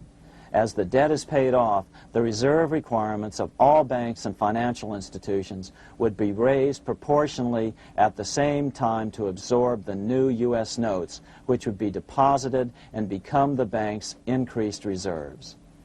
Towards the end of the first year of the transition period, the remaining liabilities of financial institutions would be assumed or acquired by the U.S. government in a one-time operation. In other words, they too would eventually be paid off with debt-free U.S. notes in order to keep the total money supply stable. At the end of the first year or so, all of the national debt would be paid, and we could start enjoying the benefits of full reserve banking. The Fed would be obsolete, an anachronism. 3. Repeal the Federal Reserve Act of 1913 and the National Banking Act of 1864. These acts delegate the money power to a private banking monopoly. They must be repealed, and the money power handed back to the Department of Treasury, where they were initially under President Abraham Lincoln. No banker or person in any way affiliated with financial institutions should be allowed to regulate banking. After the first two reforms, these acts would serve no useful purpose anyway, since they relate to a fractional reserve banking system. 4. Withdraw the U.S. from the IMF, the BIS, and the World Bank. These institutions, like the Federal Reserve, are designed to further centralize the power of the international bankers over the world's economy, and the U.S. must withdraw from them. Their harmless functions, such as currency exchange, can be accomplished either nationally or in new organizations limited to those functions. Such a monetary reform act would guarantee that the amount of money in circulation would stay very stable, causing neither inflation nor deflation. Remember, for the last 3 decades, the Fed has doubled the American money supply every 10 years.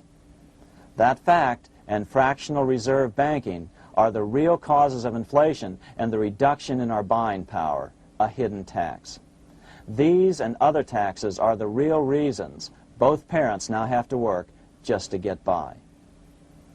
The money supply should increase slowly to keep prices stable, roughly in proportion to population growth, about 3% per year, not at the whim of a group of bankers meeting in secret. In fact, all future decisions on how much money will be in the American economy must be made based on statistics of population growth and the price level index. The new monetary regulators and the Treasury Department, perhaps called the Monetary Committee, would have absolutely no discretion in this matter except in time of declared war. This would ensure a steady, stable money growth of roughly 3% per year, resulting in stable prices and no sharp changes in the money supply. To make certain the process is completely open and honest, all deliberations would be public, not secret, as meetings of the Fed's Board of Governors are today.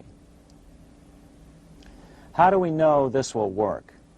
Because these steps remove the 2 major causes of economic instability, the Fed and fractional reserve banking, and the newest one as well, the BIS, Bank of International Settlements. But most importantly, the danger of a severe depression would be eliminated. Let's listen to Milton Friedman on the single cause of severe economic depressions. I know of no severe depression in any country or any time that was not accompanied by a sharp decline in the stock of money, and equally of no sharp decline in the stock of money that was not accompanied by a severe depression. Issuing our own currency is not a radical solution. It's been advocated by Presidents Jefferson, Madison, Jackson, Van Buren, and Lincoln. But it's been used at different times throughout Europe as well.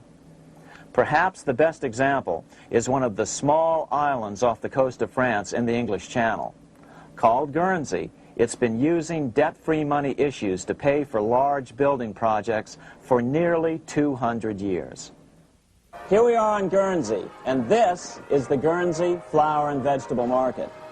Guernsey is one of the most successful examples of just how well a debt-free money system can work. In 1815, a committee was appointed to investigate how best to finance this new market. The impoverished island could not afford more new taxes, so the state's fathers decided to try a revolutionary idea: issue their own paper money. They were just colorful paper notes, backed by nothing, but the people of this tiny island agreed to accept them and trade with them. To be sure they circulated widely, they were declared to be good for the payment of taxes. Of course, this idea was nothing new. It was exactly what America had done before the American Revolution, and there are many other examples throughout the world. But it was new to Guernsey, and it worked miracles. This market is still in use, and remember, it was built for no debt to the people of this island state. But what if we follow Guernsey's example? How would the bankers react to these reforms? Certainly the international bankers' cartel will oppose reforms that do away with their control of the world's economies as they have in the past. But it is equally certain that Congress has the constitutional authority and responsibility to authorize the issuance of debt-free money, U.S. notes, and to reform the very banking laws it ill-advisedly enacted. Undoubtedly, the bankers will claim that issuing debt-free money will cause severe inflation or make other dire predictions. But remember, it is fractional reserve banking which is the real cause of over 90% of all inflation, not whether debt-free U.S. notes are used to pay for government deficits. In the current system, any spending excesses on the part of Congress are turned into more debt bonds, and the 10% purchased by the Fed are then multiplied many times over by the bankers, causing over 90% of all inflation. Our fractional reserve and debt-based banking system is the problem. We must ignore its inevitable resistance to reform and remain firm until the cure is complete. As the director of the Bank of England in the 1920s, Sir Josiah Stamp put it, referring to this modern fractional reserve banking system, "Banking is conceived in iniquity and born in sin. Bankers own the earth. Take it away from them, but leave them the power to create money and control credit, and with the flick of a pen, they will create enough money to buy it back again. Take this great power away from the bankers, and all great fortunes like mine will disappear, and they ought to disappear, for this would be a better and happier world to live in. But if you want to continue the slaves of bankers and pay the cost of your own slavery, let them continue to create money and to control credit." Americans are slowly figuring this out. Today, over 3,200 cities and counties have endorsed the proposal of a nonprofit organization called Sovereignty. The Sovereignty movement calls for Congress to authorize the Secretary of the Treasury to issue $90 billion per year of U.S. notes, not Federal Reserve notes nor debt-based bonds, to loan money interest-free to cities, counties, and school districts for needed capital improvements. Remarkably, and to their praise, the Community Bankers Association of Illinois, representing 515 member banks, has endorsed this sovereignty proposal, a good step in the right direction.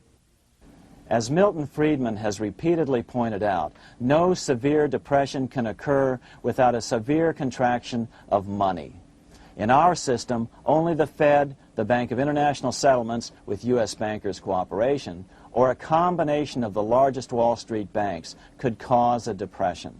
In other words, our economy is so huge and resilient, a depression just can't happen by accident. Unless we reform our banking system, they will always have that power. They can pull the plug on our economy anytime they choose. The only solution is to abolish the Fed and the fractional reserve banking system and withdraw from the BIS. Only that will break the power of the international bankers over our economy.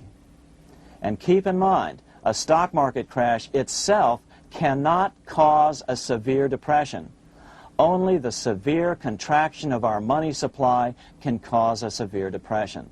The stock market crash of 1929 only wiped out market speculators, mostly the small to medium ones, resulting in $3 billion in wealth changing hands. But it served as a smokescreen for a 33% contraction in credit by the Fed over the next 4 years, which resulted in over $40 billion in wealth from the American middle class being transferred to the big banks. Then, despite impotent howls of protest from a divided Congress, the independent Fed kept the money supply contracted for a full decade.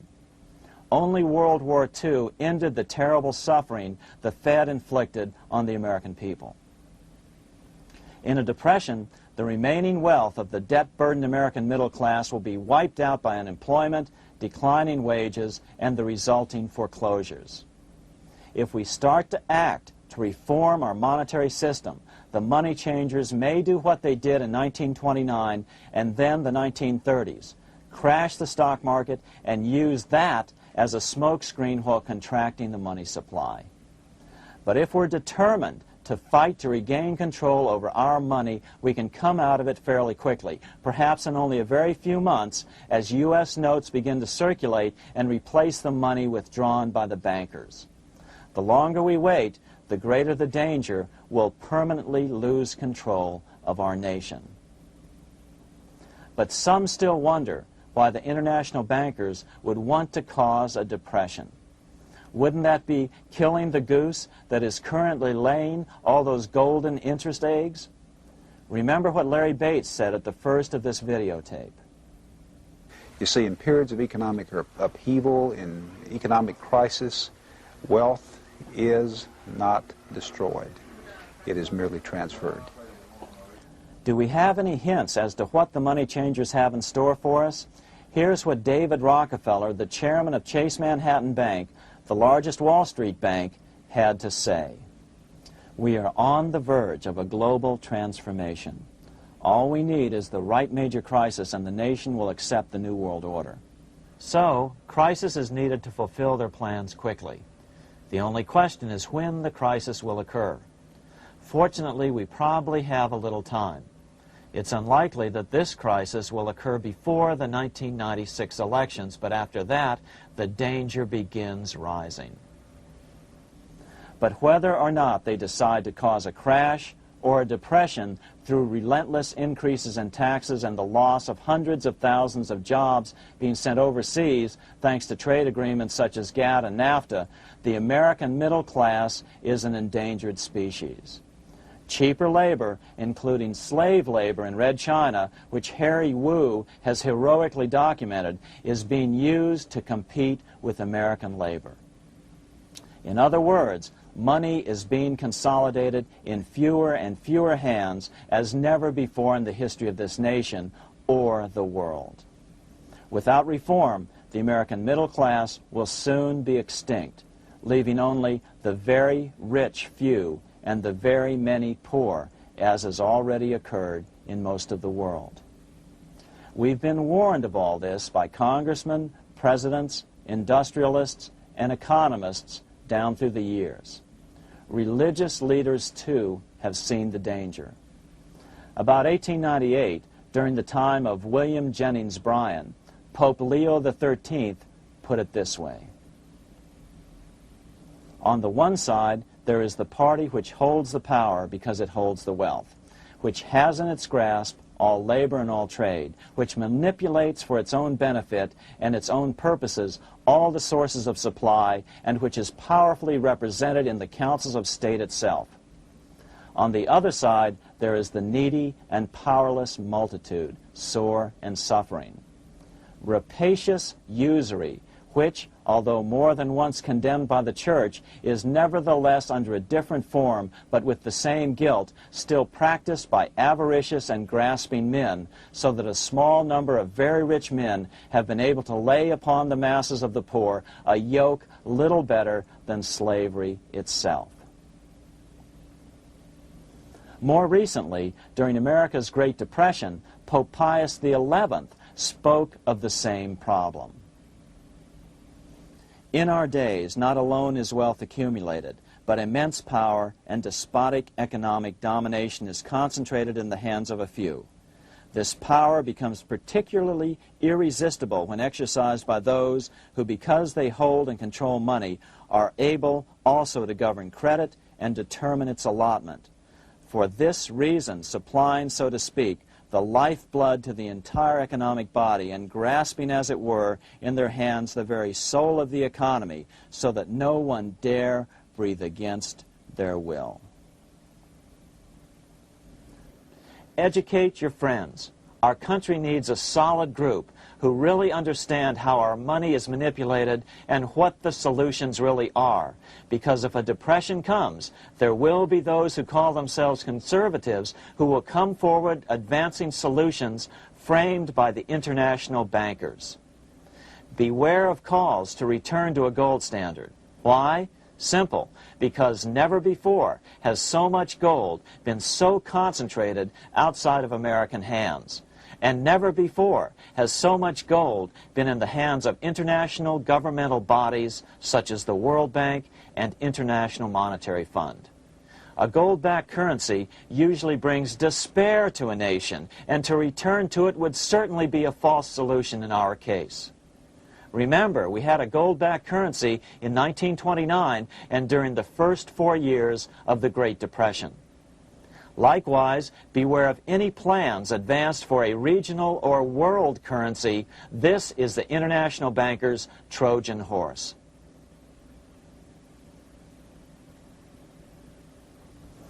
Educate your member of Congress. It only takes a few persuasive members to make the others pay attention. Most congressmen just don't understand the system. Some understand it, but are so influenced by bank PAC contributions that they ignore it, not realizing the gravity of their neglect. We hope we've made a valuable contribution to the national debate on monetary reform. It remains for each man to do his duty, consistent with his state in life. May God give us the light to help reform our nation and ourselves. We say ourselves because ultimately vast multitudes of men are going to be driven more and more to desperation by the accumulation of the world's wealth in fewer and fewer hands. Men will tend to become like their oppressors, selfish and greedy. Rather, let's keep in mind during this period of reform a warning not to lose sight of greater things, as Pope Pius XI put it. For what will it profit men that a more prudent distribution and use of riches make it possible for them to gain even the whole world, if thereby they suffer the loss of their own souls? What will it profit to teach them sound principles in economics, if they permit themselves to be so swept away by selfishness, by unbridled and sordid greed, that hearing the commandments of the Lord, they do all things contrary?